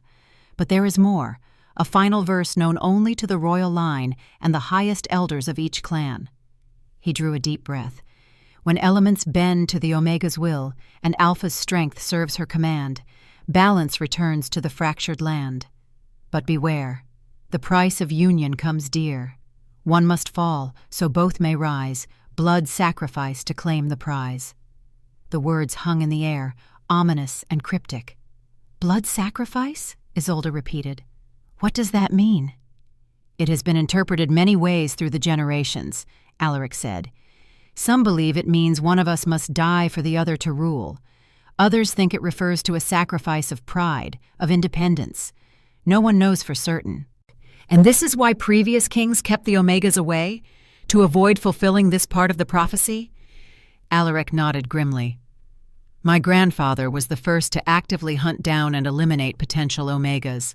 My father continued the practice, though less aggressively. I had thought—" He paused, conflict evident in his expression. "I had thought the practice had ended with his death. I was wrong." "Edric," Isolde said, pieces falling into place. "He wasn't just rejecting me when he discovered I was barren. He was following a plan. One likely orchestrated by the Ravenshadow brothers, among others. The old houses have controlled the throne for generations through arranged marriages and political alliances. A true Omega Queen would threaten that control." The enormity of what she had stumbled into was staggering. This wasn't just about her and Alaric, about a personal connection neither of them had anticipated. It was about power, politics, and the future of an entire kingdom. "And now?" she asked. "What happens now?" Before Alaric could answer, a commotion erupted outside the chamber doors. Raised voices, the clatter of weapons. Thorbrand burst in, his weathered face tight with urgency. "Your Majesty, forgive the intrusion. Riders approach from the south. They bear Hawthorn colors, but also the royal standard." Alaric cursed under his breath, attempting to rise from the bed. Isolde placed a restraining hand on his shoulder. "You're not strong enough yet," she said firmly. He gave her a look that might have cowed a lesser woman. "I am king. I will not appear weak before Edric Hawthorn." "It's not Hawthorn, sire," Thorbrand interrupted. "It's the royal physician, Malcolm Ebonhart. He claims sanctuary under the old laws, says he has information vital to the throne." "Malcolm?" Isolde's heart leapt. "He was my grandfather's closest friend. He attended me after the diagnosis." Alaric's gaze sharpened. "You trust him?" She hesitated. "I did once. He was kind when others were cruel." "Or perhaps he played his part too well," Alaric said grimly. "Bring him to the audience chamber," he ordered Thorbrand. "Under guard. I will see him within the hour." As Thorbrand left to carry out the command, Alaric turned back to Isolde. "This changes our plans. The council must wait. If Ebonhart has truly defected from Hawthorn's camp, we need to know why and what information he brings." "I should be there," Isolde said. "I know Malcolm. I might see deception where others wouldn't." Alaric studied her for a long moment, then nodded. "Very well. But stay behind me, and let me lead the questioning." "I'm not some delicate court flower," she reminded him with a raised eyebrow. The ghost of a smile touched his lips. "No, you're potentially much more dangerous, which is precisely why our enemies must underestimate you for as long as possible." With visible effort, Alaric rose from the bed, his movements careful but determined. Kieran immediately scrambled to fetch his father's robe. a rich garment of dark blue embroidered with silver stars. "What about me?" the boy asked, his young face serious beyond his years. "Can I come too?" Alaric and Isolde exchanged glances, a silent communication that felt both new and strangely familiar, as if they had been making such joint decisions for years rather than days. "Not this time, little wolf," Alaric said gently. "Find Lyra and ask her to continue your lessons. I'll send for you later." Though disappointment flashed across the child's face, he nodded with surprising maturity. "Yes, father." He turned to Isolde, offering her a small bow that was endearingly formal. "Until later, Lady Isolde." After he had gone, Alaric moved to a carved wooden wardrobe and withdrew clothing more suitable for a royal audience. Isolde turned to give him privacy, but he chuckled softly. "After everything we've been through, modesty seems somewhat redundant." Heat rose to her cheeks. "Habit, I suppose. In the East, royal dressing is a formal ceremony with a dozen attendants." "The North is more practical," he said, his voice muffled as he pulled a tunic over his head. "We value efficiency over pageantry." When she turned back, he was fastening a heavy silver clasp shaped like a wolf's head at his throat. The simple black clothing emphasized his powerful frame, making him appear every inch the warrior king. Only the lingering pallor of his skin hinted at his recent brush with death. "Ready?" he asked, offering his arm. Isolde took it, acutely aware of the solid strength beneath her fingers. "As I'll ever be." The audience chamber was located one level below the royal quarters, a vast circular room hewn from the living rock. Massive pillars carved to resemble ancient trees supported a domed ceiling where crystal formations caught and amplified the light from strategically placed torches. At the far end stood a simple throne of polished stone, the back carved to resemble a howling wolf with eyes of amber crystal. Alaric seated himself with a fluid grace that belied his weakened condition.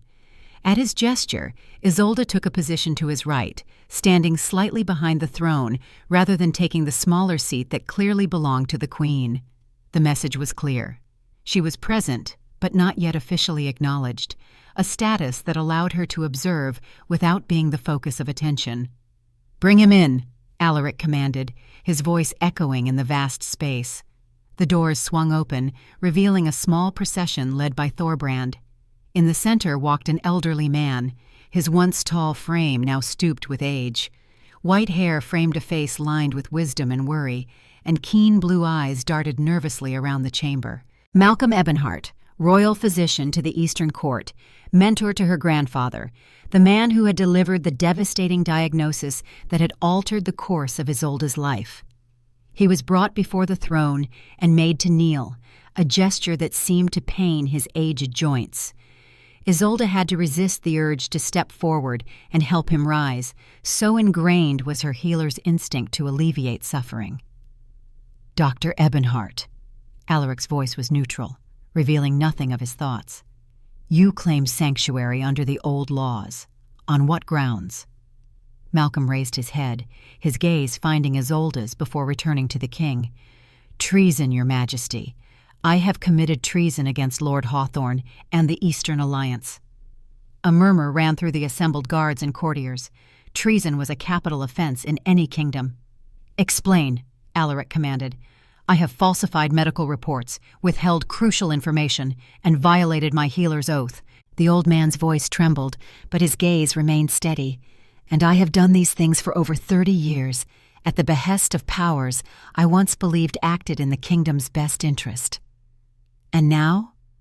Alaric leaned forward slightly, his amber eyes intent.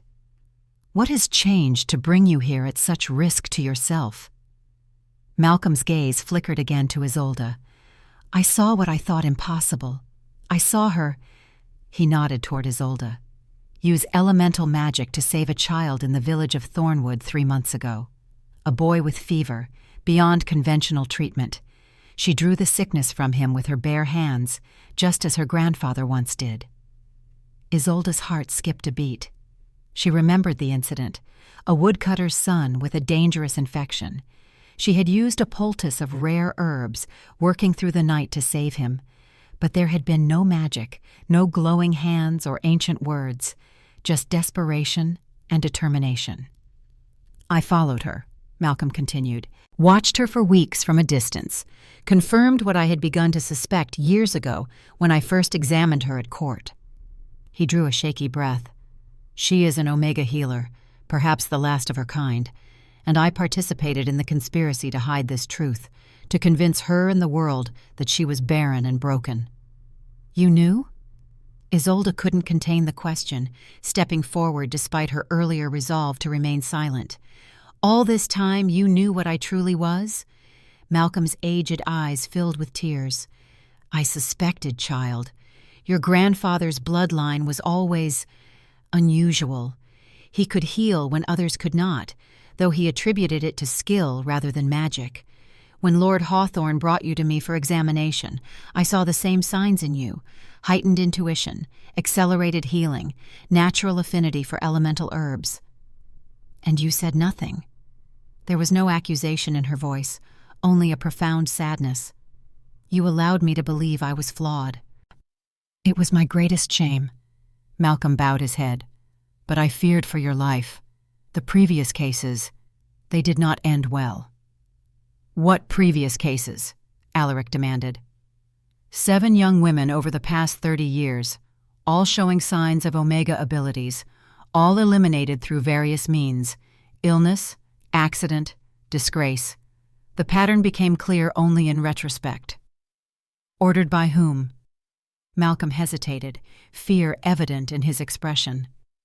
The High Council of the East, but orchestrated primarily by one man, Archmage Silas Ravenshadow. A chill settled over the chamber. Alaric's face hardened into a mask of controlled fury. And what brings you here now, Doctor? Surely not a sudden attack of conscience after 30 years. News reached the Eastern Court of the King's illness, Malcolm said, and rumors of a woman, an Omega, who had saved him with ancient magic. I knew then that Lady Blackthorn had found her rightful place, fulfilling the prophecy as was foretold. And I knew what Ravenshadow would do next. Which is? He has convinced Lord Hawthorne to marshal the Eastern forces for war. They claim it is to rescue Lady Blackthorn from wolf savages, but the true purpose is to eliminate both of you before your bond can be formalized. They move within the week. Alaric rose from his throne, his movements fluid with barely controlled rage. You bring word of invasion and expect sanctuary? Why should I not assume this is a ploy to lower our guard? Because I bring more than warnings, Malcolm said, reaching slowly into his robe. Thorbrand tensed, hand going to his sword, but the physician withdrew only a small leather pouch. I bring proof of conspiracy, names of those involved, and, most importantly, the antidote. Antidote? Isolde moved closer, her healer's instincts alert. For what poison? Malcolm's gaze met hers, filled with regret and determination. The one I administered to you monthly for 5 years, child. The one that suppressed your true nature and convinced you and the world that you could never bear children. The words landed like physical blows.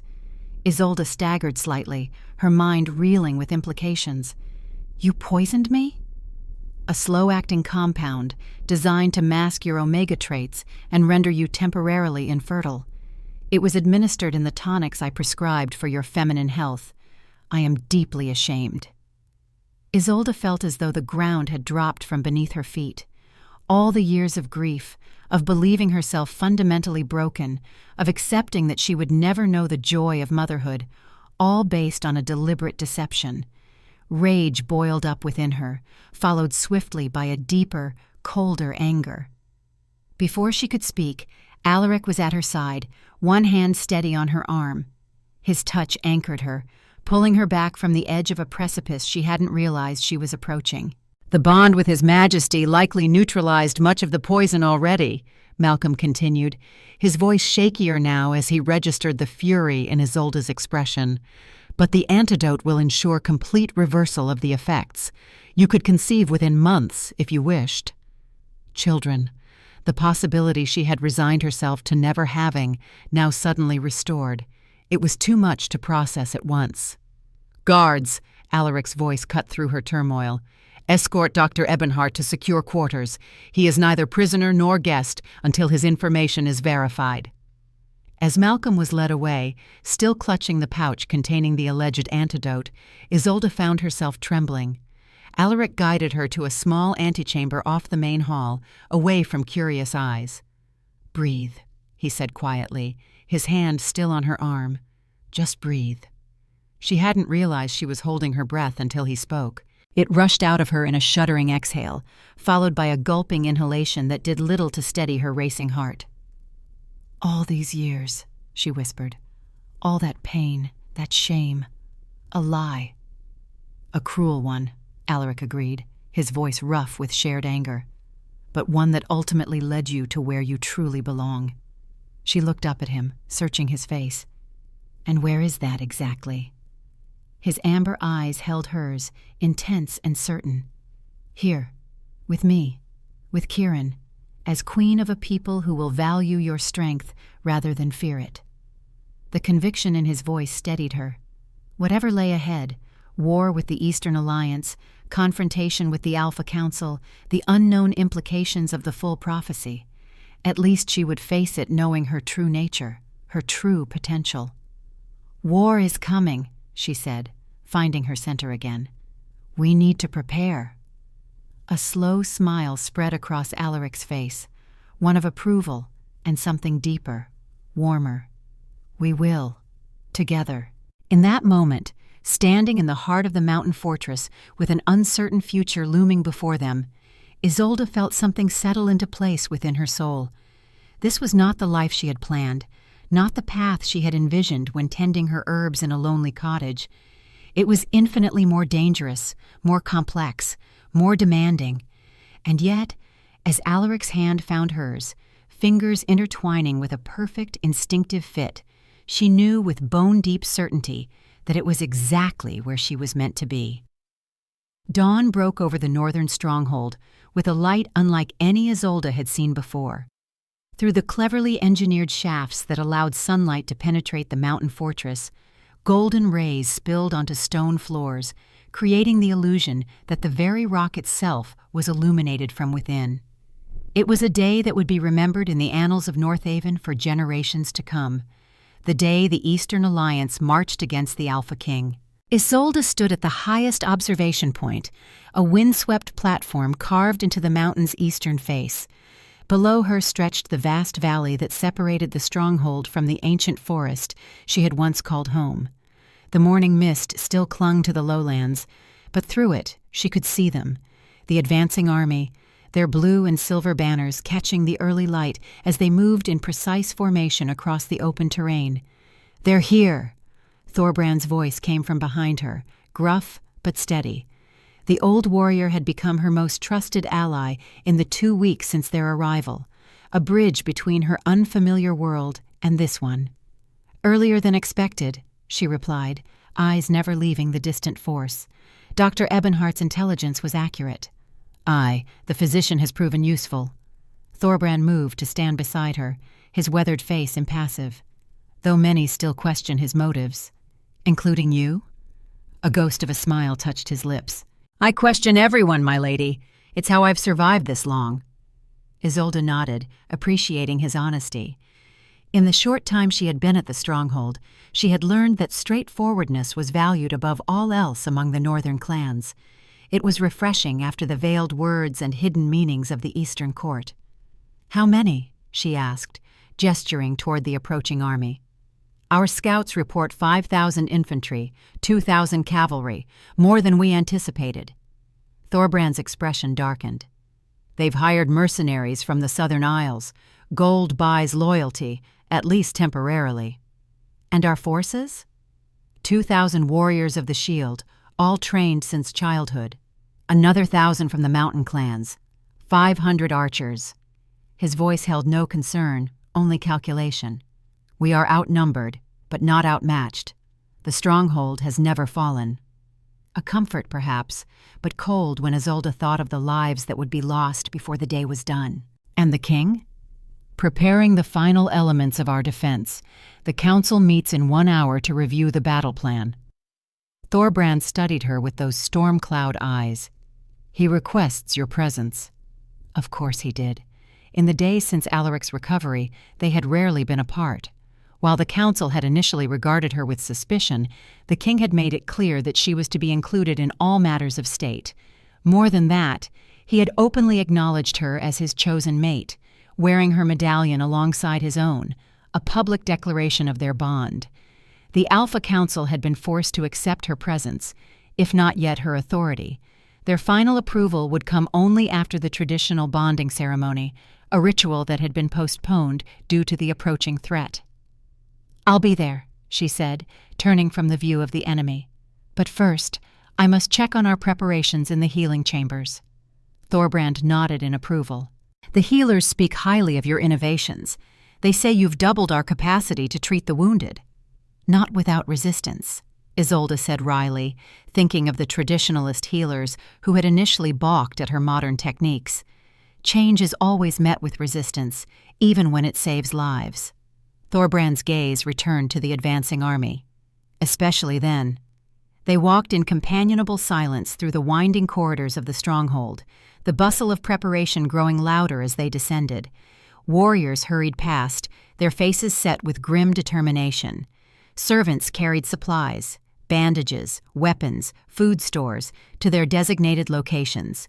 Children too young to fight or heal were being led to the deepest chambers, where they would wait out the coming battle. Isolde felt the weight of their glances as she passed, no longer hostile or suspicious, but expectant. Word of her healing Alaric with elemental magic had spread through the stronghold like wildfire. She had become a symbol, the fulfillment of the prophecy, the Omega Queen who would either save them all or doom them with the mysterious blood sacrifice the final verse foretold. The healing chambers were located in the southwestern quarter of the stronghold, a series of large caverns transformed into a field hospital under Isolde's direction. Cool, fresh air circulated through ingenious vents, and crystal formations similar to those in the Great Hall had been positioned to maximize natural light. Malcolm Ebenhart was already there, supervising the final arrangements. The old physician had proven himself invaluable in the days since his arrival, sharing Eastern medical techniques and working tirelessly alongside Isolde to prepare for the inevitable casualties.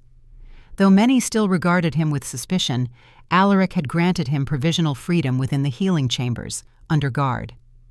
"Lady Blackthorn," he greeted her with a respectful bow. Time and contrition had weathered away the formality between them, though a certain wariness remained. "The last of the surgical stations are being set up now." "Good." Isolde surveyed the room, noting with approval the organized rows of beds, the clearly marked areas for triage, surgery, and recovery. "The herb mixtures?" "Prepared according to your specifications. The mountain varieties proved more potent than expected." She nodded, making a mental note to adjust dosages accordingly. "And the water supply?" "Clean and abundant. The underground springs that feed the stronghold show no signs of contamination." One less concern at least. After Malcolm had revealed the extent of Ravenshadow's treachery, poisoning had become a primary worry. The Archmage was known for his expertise in toxins, a fact Isolde had experienced firsthand. "Dr. Ebenhart," she said, lowering her voice, "you've worked with Silas Ravenshadow for years. What can we expect from him during the battle?" Malcolm's aged face tightened. "The Archmage will not be content with conventional warfare. He will have prepared something special for the occasion." "Magic?" "Of a sort. Silas dabbles in darker arts than most realize. Blood magic, necromancy, forbidden techniques that amplify power at terrible cost." A chill ran down Isolde's spine. "And does he know about me? About my abilities?" "He suspects, certainly. The reports of your healing the king would have reached him. But the full extent of your power? No, I don't believe so." Malcolm hesitated, then added, "That may be our only advantage. Then we must use it wisely." Isolde checked the time. The council meeting would begin soon. "Continue the preparations. I'll return before the battle begins." As she turned to leave, Malcolm caught her arm, his expression grave. "Lady Blackthorn, Isolde, there is something you should know about the prophecy," she stilled, instantly alert. What about it? The final verse, about the blood sacrifice. There is a specific interpretation that Raven Shadow believes. It's why he has worked so hard to prevent your union with the king. The old physician glanced around nervously, then continued in a hushed voice. He believes that when a true Omega bonds with the Alpha King, one must die so the other can absorb their power. That's the sacrifice. Isolde felt her blood run cold. Alaric never mentioned that interpretation. He may not know. This understanding of the prophecy has been kept secret within certain circles, passed down through generations of royal advisors. Silas intends to ensure that it is the king who falls, leaving you vulnerable to his influence. Before she could respond, a commotion at the entrance drew their attention. Kieran burst into the chamber, his small face alight with excitement despite the gravity of the day. "Isolde!" he called, running to her. A step behind came Lyra, the young beta woman who had been assigned as his caretaker, looking harried. "Forgive me, my lady," Lyra panted. "He insisted on seeing you before being taken to the safe rooms." Isolde knelt to Kieran's level, her heart warming despite the shadow Malcolm's words had cast. In the short weeks since their flight through the forest, the boy had become precious to her in ways she had never anticipated. "What is it, little wolf?" "I made something for you." With solemn ceremony, he pressed a small object into her palm. "For protection." It was a carved wooden amulet, clearly fashioned by a child's inexpert hands, but recognizable as a small wolf. A leather cord had been threaded through a hole in the top, creating a simple necklace. "Thorbrand helped me," Kieran explained proudly. "He says a warrior always carries a token from those they're fighting for." Emotion tightened Isolde's throat. She slipped the cord over her head, letting the wooden wolf rest alongside the silver medallion. "I will wear it always," she promised. Kieran beamed, then surprised her by throwing his arms around her neck in a fierce hug. "You'll come back, won't you?" he whispered, sudden fear threading through his voice. "You and Father both?" "With all my strength," she vowed, holding him close, breathing in his scent of pine and childhood. "Now you must be brave and do as Lyra says. Stay in the safe rooms until we come for you." He nodded against her shoulder, then pulled back, visibly composing himself. In that moment, he looked so much like his father that Isolde's heart clenched. "Go now," she said gently. "We'll see you soon." As Lyra led him away, Isolde rose, forcing her focus back to the tasks at hand. There would be time for emotion later, if they survived.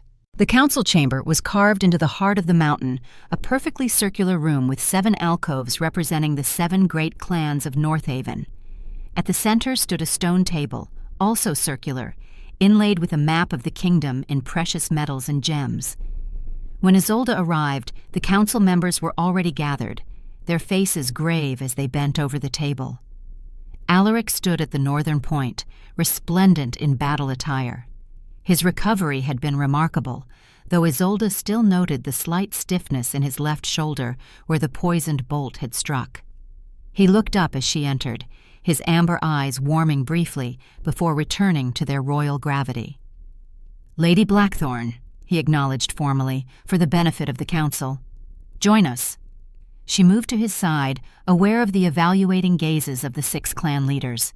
Besides Thorbrand, there was Erica Stormborn, a silver-haired woman with the bearing of a queen herself, Galen Ravenshadow, his family resemblance to the Archmage unmistakable in his hawk-like features, Hagar Frostbeard, oldest of the counselors and representative of the mountain clans, Lauren Swiftriver, whose territory bordered the Great Lakes to the west, and Darius Oakenshield, youngest of the clan leaders, who had inherited his position just months before. "We were discussing the deployment of our forces," Alaric continued. "The enemy approaches from the east, across the open valley. They will reach the outer defenses by midday." Isolde studied the map, noting the metal markers representing troop positions. "They're advancing directly? No attempt to circle around?" "They believe their superior numbers make subterfuge unnecessary," Galen Ravenshadow said, his tone neutral, but his eyes calculating as they rested on her. "And perhaps they are right." "Or perhaps they wish us to believe that is their entire force," Isolde countered. She pointed to the southern approach, a narrow pass between two foothills. "What defenses have been placed here?" A moment of silence followed her question. Then Thorbrand chuckled, a sound like stones grinding together. "Sharp eyes, my lady. We've posted a contingent of mountain clan warriors there, hidden among the rocks. If a secondary force attempts to use that pass, they'll find a warm welcome." Erica Stormborn leaned forward, her pale eyes assessing Isolde with new interest. "You have a strategic mind, Lady Blackthorn, unexpected in a healer."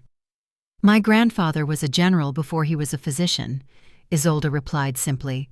"He believed in understanding all aspects of war, including how to prevent unnecessary casualties."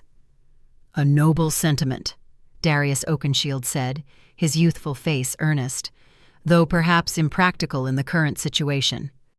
"On the contrary," Alaric interjected, his voice carrying the easy authority of one born to command, "minimizing our losses while maximizing enemy casualties is precisely our goal. We are outnumbered, but we have the advantage of terrain, preparation, and—" his gaze rested briefly on Isolde, "certain unexpected resources." The implication was clear. The council shifted uncomfortably, several members exchanging glances. The unexpected resource was Isolde herself and her newly awakened elemental magic.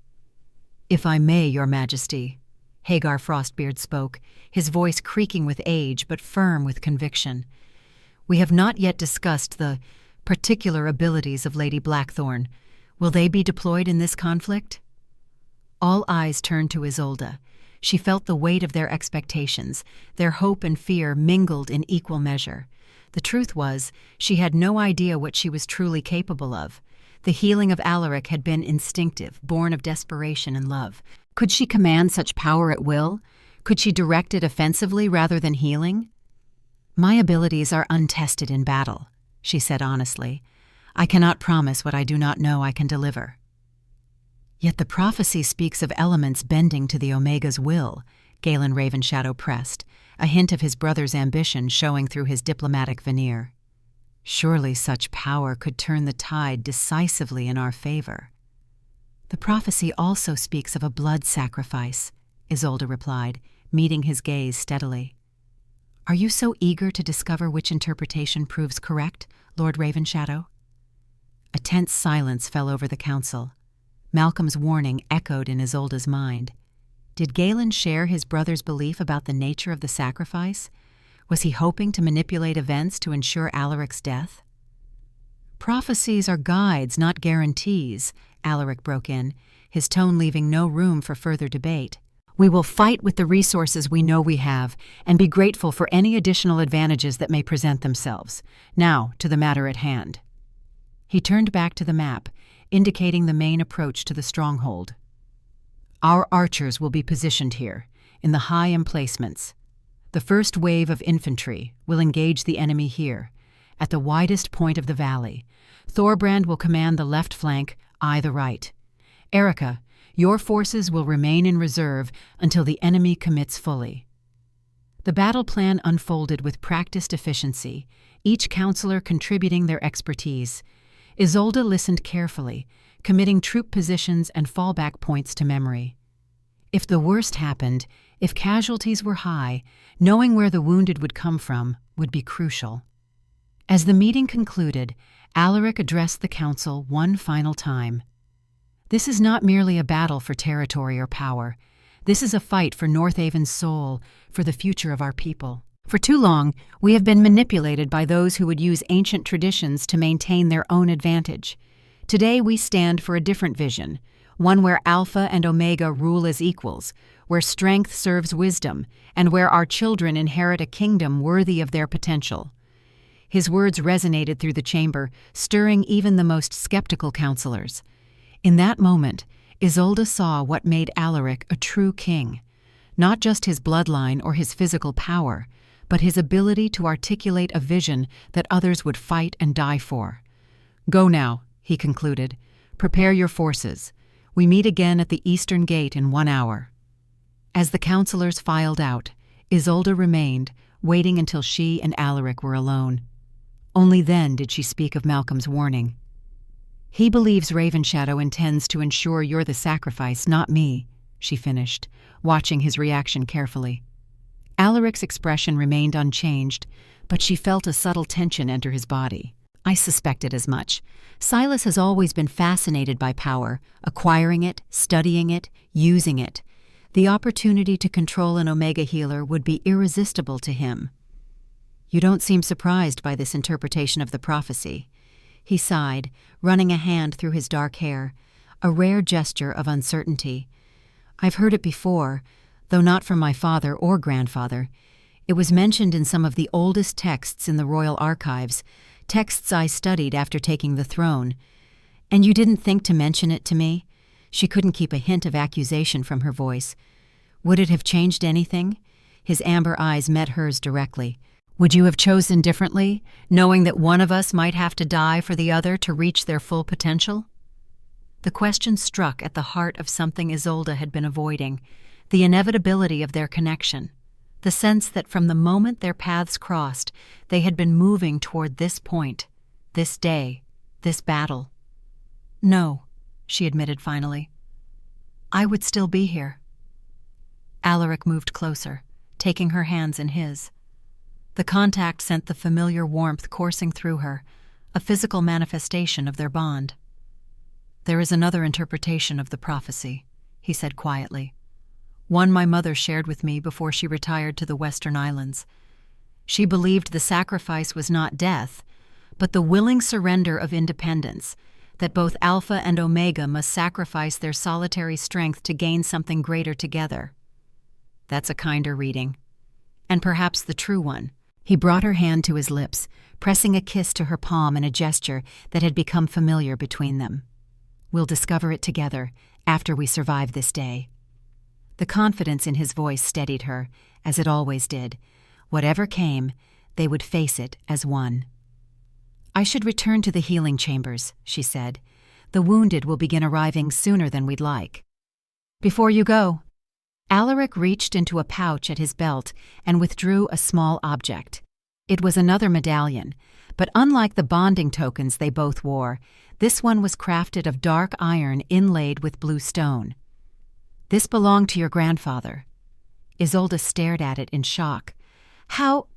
It was found among the possessions of a high-ranking Eastern official who died in mysterious circumstances shortly after your grandfather's death. Thorbrand's spies recovered it years ago, but I only recently made the connection. He placed it in her hand. It's a warrior's token, given to those who save lives on the battlefield rather than take them, the highest honor bestowed on healer warriors. She turned the medallion over, finding her grandfather's name etched on the back in flowing script. Tears pricked at her eyes. He never mentioned this. From what I've learned of Edwin Blackthorne, he was not a man to boast of his accomplishments. Alaric's voice softened. He would be proud of you today. Isolde clutched the medallion tightly, drawing strength from this unexpected connection to her past. Thank you, she whispered. Wear it with his memory, Alaric said. And know that whatever happens today, you have already changed Northaven for the better. They parted at the council chamber doors, he to prepare his troops, she to ready the healing chambers for the coming storm. But before they separated, Alaric pulled her into an embrace, heedless of who might see. Until tonight, he murmured against her hair, when this is over. Until tonight, she echoed, committing the feel of him to memory, the solid strength of his chest, the steady beat of his heart, the scent of pine and mountain air that always surrounded him. Then they parted, each to their duty, as the shadow of war descended upon the northern stronghold.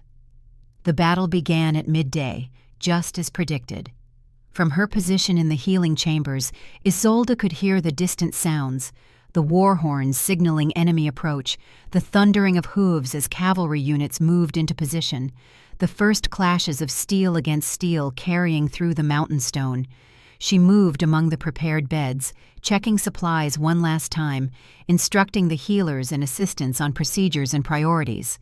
Malcolm worked alongside her, his age-spotted hands steady as he demonstrated surgical techniques to the younger healers. They've engaged the first line, Thorbrand's second-in-command reported, appearing at the chamber entrance. The warrior was young, but battle-scarred, her face grim beneath its ceremonial paint. "Casualties expected within the hour." "We're ready," Isolde assured her. "Has there been any sign of magical attacks?" "Not yet." The warrior hesitated. "But there are reports of strange movements in the enemy's rear lines, preparations of some kind." Raven Shadow, Isolde thought, her concern deepening. What dark magic was the Archmage planning? "Keep us informed," she instructed, "and tell the triage teams to watch for unusual wounds, burns without fire, cold damage without frost, any sign of magical tampering." The warrior nodded and departed, leaving Isolde to her preparations. But as she moved to check the surgical instruments one last time, a sensation unlike anything she had felt before washed over her. A wave of wrongness that made her skin crawl and her stomach clench. Malcolm felt it too, his weathered face paling. "Blood magic," he whispered. "He's beginning." Before Isolde could respond, the first casualties arrived. Warriors with conventional wounds, slash marks from swords, punctures from arrows and spears. The healing team sprang into action, sorting the injured by severity, beginning treatment. Isolde worked mechanically, her hands sure even as her mind raced. The wave of wrongness had intensified, a pressure building at the base of her skull like an approaching storm. Something terrible was coming, something that defied the natural order. She had just finished stitching a deep gash in a young warrior's arm when a deafening boom shook the entire mountain. Dust and small stones rained from the ceiling as everyone froze, eyes wide with alarm. "What was that?" someone gasped. Isolde knew. With sudden clarity, she understood what Silas Ravenshadow had done. The wrongness, the pressure, the sense of violation. It was the earth itself crying out against an unnatural manipulation.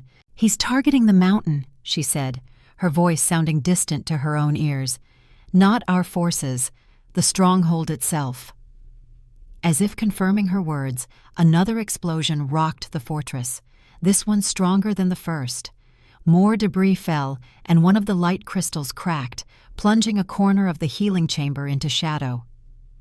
"We need to evacuate the wounded," Malcolm said urgently.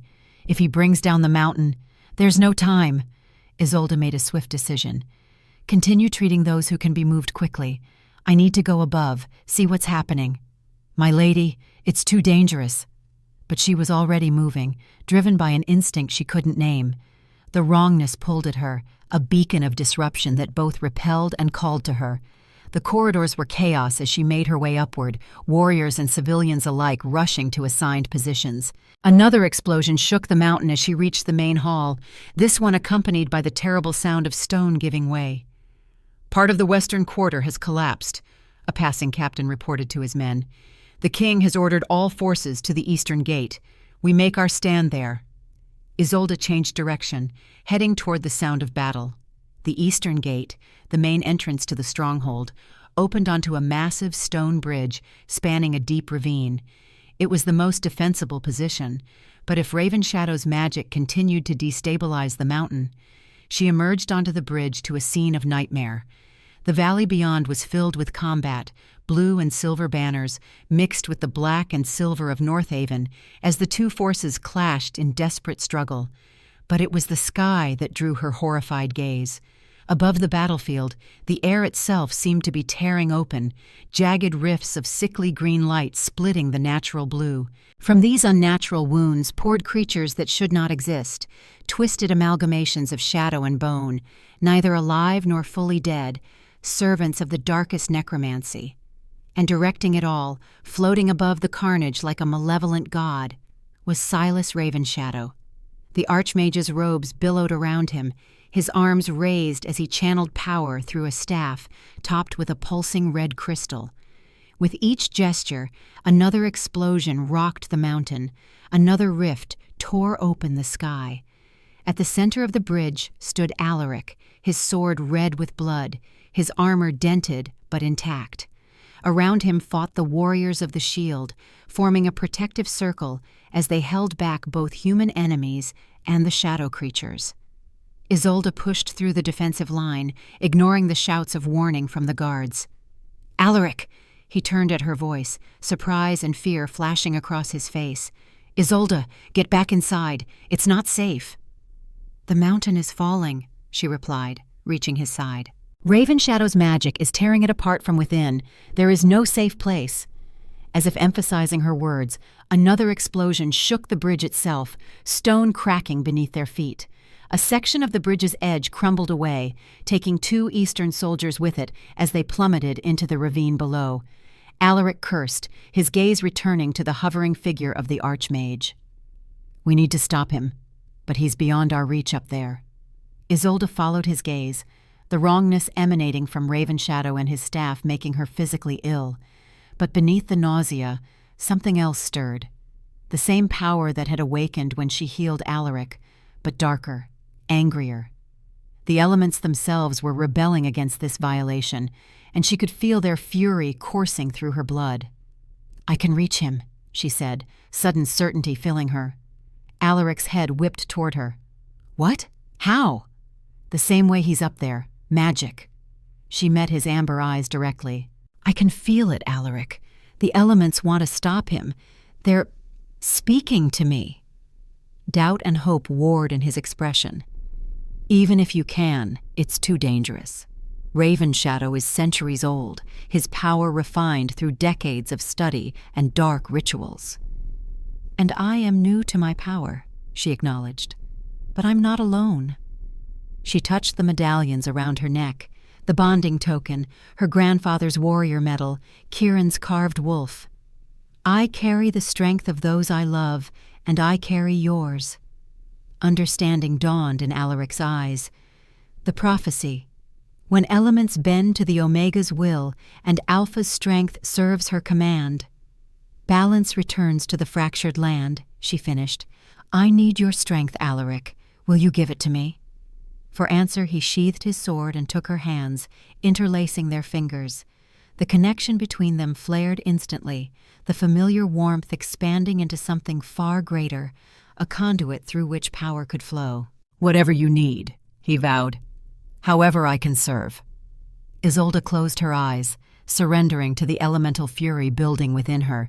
She felt the earth beneath the bridge, solid and ancient despite the damage wrought upon it. She felt the air, violated by the unnatural rifts but still responsive to her call. She felt water flowing deep within the mountain and fire in the molten core far below. And she felt Alaric's strength, not just his physical power, but the essential alpha energy that made him what he was. It flowed into her through their joined hands, amplifying her own Omega nature until the 2 energies twisted and merged into something greater than either alone. When she opened her eyes, the world looked different. She could see the currents of power flowing through everything, the natural energies of the elements, and the twisted, corrupting force of Raven Shadow's blood magic. "Now," she whispered, and stepped off the bridge into empty air. But she didn't fall.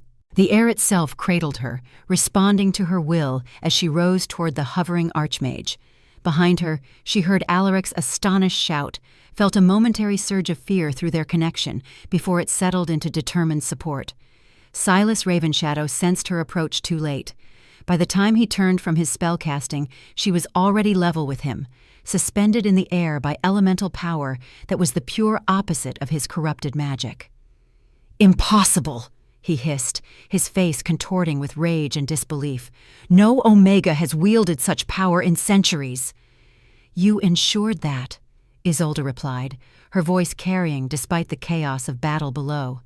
"By poisoning and killing any who showed the potential. But you missed me, Archmage, and now balance returns." She extended her hands, channeling the combined Alpha-Omega energy through her palms. Pure white light burst forth, striking the red crystal atop Ravenshadow's staff. The crystal cracked, then shattered, its fragments falling like bloody tears toward the battlefield below. "No!" Ravenshadow screamed, his power faltering as his focus broke. The unnatural rifts in the sky began to close, the shadow creatures shrieking as they were pulled back into the void. "This cannot be!" But it was. Isolde felt the elements responding to her call, rushing to heal the damage done to their natural state. The earth steadied beneath the mountain. The air cleared of corruption. Water and fire balanced in their eternal dance. Ravenshadow, desperate now, abandoned his broken staff and drew a curved dagger from his belt. "If I cannot have the power, neither shall you." He lunged toward her, blade aimed at her heart. Isolde didn't flinch. With a gesture, she commanded the air to hold him motionless, his dagger mere inches from her chest. "The prophecy speaks of a blood sacrifice," she said softly. "Is that what you intended, Archmage? To spill my blood and take my power?" Fear replaced rage in his ancient eyes. "It is the only way," he gasped, struggling against the invisible bonds. "One must die for the other to claim their full potential. It has always been so." "No," Isolde shook her head, certainty filling her. "That is the lie you told to justify your murders. The sacrifice is not death, but surrender. Not of life, but of isolation." She reached out, placing her palm against his chest, feeling the corrupted energy that sustained his unnaturally long life. "You sought to prevent the prophecy because you feared what it truly meant, that power shared is greater than power hoarded, that Alpha and Omega together create something neither could achieve alone." With gentle pressure, she pushed him away, releasing him from her hold but maintaining her own position in the air. "Go, Silas Ravenshadow. Return to the Eastern Court in disgrace. Tell them what you've seen here today, that the age of hidden Omegas is over, that the prophecy is fulfilled, and that Northaven stands united under its true rulers." For a moment it seemed he might attack again, his face twisted with hatred and thwarted ambition. But then his gaze shifted beyond her, widening with new fear. Isolde felt, rather than saw, Alaric's approach, sensed the ripple of power as he too rose into the air, buoyed by their shared energy. He came to hover beside her, his presence a solid warmth against her side. "Leave now," he commanded Ravenshadow, "or face judgment for your crimes against the crown, against the Omegas you destroyed, and against the natural order itself." The Archmage's shoulders slumped in defeat. Without his staff, without his corrupted magic, he was just an old man facing powers beyond his comprehension. With a final venomous glare, he gestured, opening a small portal in the air beside him, a last reserve of magic, and stepped through, vanishing from sight. As Ravenshadow disappeared, his army on the ground faltered, then broke. Without the terror of his shadow creatures to drive them forward, without the promise of his dark magic to ensure victory, their courage failed. Warriors threw down their weapons, nobles raised flags of surrender, mercenaries fled toward the forest. The battle was over. Northaven had won. Isolde felt the enormous power coursing through her begin to recede, returning to its natural channels. She and Alaric descended slowly to the bridge, where the warriors of the shield waited in awestruck silence. Their feet had barely touched stone when Thorbrand pushed through the crowd, his weathered face splitting in a rare, genuine smile. "The prophecy," he said, dropping to one knee before them. "It is fulfilled." One by one, the warriors followed suit, kneeling before their king and the woman who had saved them all, their queen of wolves, their Omega healer, their living prophecy. Alaric's hand found hers again, their fingers interlacing as naturally as breathing. "Together," he murmured. "Always," she replied, and knew it for truth. That night, as healers tended the wounded and scouts confirmed the enemy's full retreat, Isolde stood on the highest terrace of the northern stronghold. The stars spread above her like a blanket of diamonds, the moon casting silver light across the battlefield below. In the distance, the ancient forest where her cottage stood was a dark line against the horizon, her past, now forever changed. Footsteps approached from behind, and she didn't need to turn to know it was Alaric. His presence registered in her blood, in the subtle warmth that always bloomed when he was near. "Kieran is asking for you," he said, coming to stand beside her at the stone railing. "He won't sleep until he's seen for himself that you're unharmed." Isolde smiled, thinking of the boy who had so quickly claimed a place in her heart. "I'll go to him soon. I just needed a moment. To process it all? Something like that. She gazed up at the stars, searching for words to express the profound shift within her. All my life, I believed I was broken. Then I discovered I was whole, but different. And now, he prompted gently. Now I understand that I was never meant to be complete on my own. None of us are. The prophecy didn't just foretell our meeting. It described the fundamental truth of our kind. Alpha and Omega, two halves of a greater whole. Alaric nodded, his expression thoughtful as he too looked to the stars. My father once told me that to rule alone is to rule incompletely. I thought he meant I needed advisors, counselors, but perhaps he knew more than he revealed. Perhaps. Isolde turned to face him fully, taking in the strong lines of his profile, the quiet dignity that was as much a part of him as his alpha strength. Or perhaps he simply understood what we've discovered, that true power lies not in domination, but in partnership. His amber eyes met hers, warm with an emotion that needed no name between them. The blood sacrifice, he said softly. It was the offering of our independence, our separateness, the willingness to be vulnerable, to need another. To love, she added simply. Alaric's hand rose to cup her cheek, his touch infinitely tender. And do you, Isolde Blackthorn? Do you love this wolf who crashed into your life and turned it upside down? The question needed no consideration. It had been answered long ago, perhaps from the first moment their eyes met through the falling snow. With all that I am, she said, and all that I will become beside you. His smile was like sunrise breaking over the mountain peaks. Then I believe it's time for a proper bonding ceremony, one that fulfills not just ancient prophecy, but the promise between two hearts. I would like that, she whispered, leaning into his touch. He bent his head, and their lips met in a kiss that sealed more than words ever could. A pact between Alpha and Omega, king and queen, man and woman who had found in each other the missing piece of themselves. Above them, the stars wheeled in their eternal dance, witnessing the beginning of a new era for Northaven. And in a small chamber, deep within the mountain, a child born of one world awaited the parents who would lead him into another, a future where Alpha strength and Omega wisdom ruled as one, where ancient magic flowed freely once more, and where a prophecy fulfilled became not an ending, but a beginning. The Queen of Wolves had come home at last.